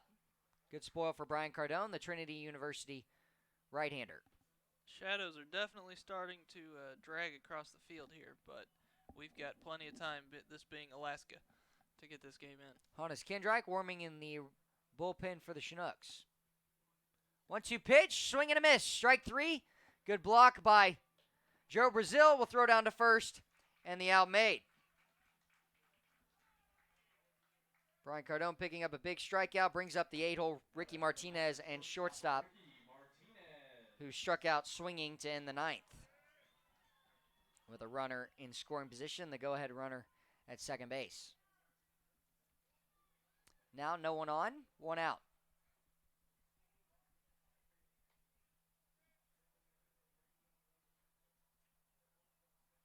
First pitch, ball 1, misses about even with the left-hander's batter's box.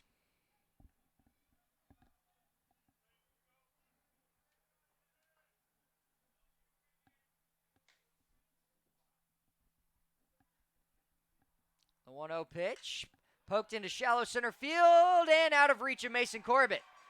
Miss hit, base hit for Ricky Martinez, and the winning run on first base with Colin Montez up next.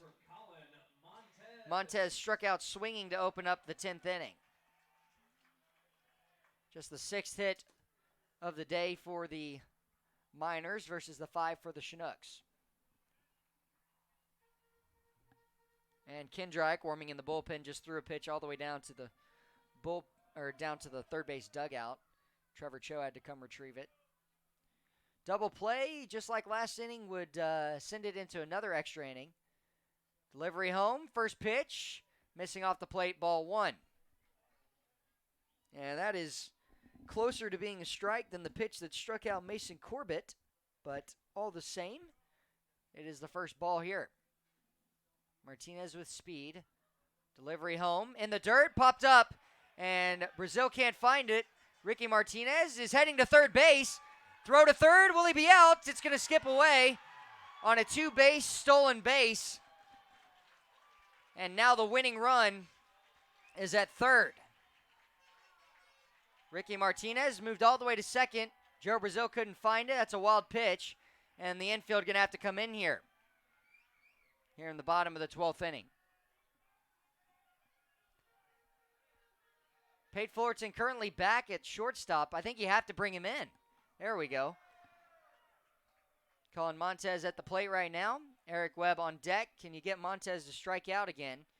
We'll pause for a moment. Pitching coach for the Chinooks out for a conversation.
Cardone comes set, 2-0 count, one out. Infield in.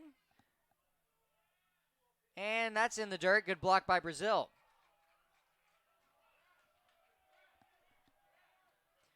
Eric Webb flew out to deep right field in the 10th, and he's wanting another crack at it. And I'm not sure why you intentionally walk him other than the fact you're putting in putting in a potential double play. But the thing is, Eric Webb doesn't ground out. I'd rather walk him, though, than throw him a fastball down the middle to try and just get a strike in. All the same. But with your infield in, now they're going to go back. You have to get a double play. Winning run scores if you don't.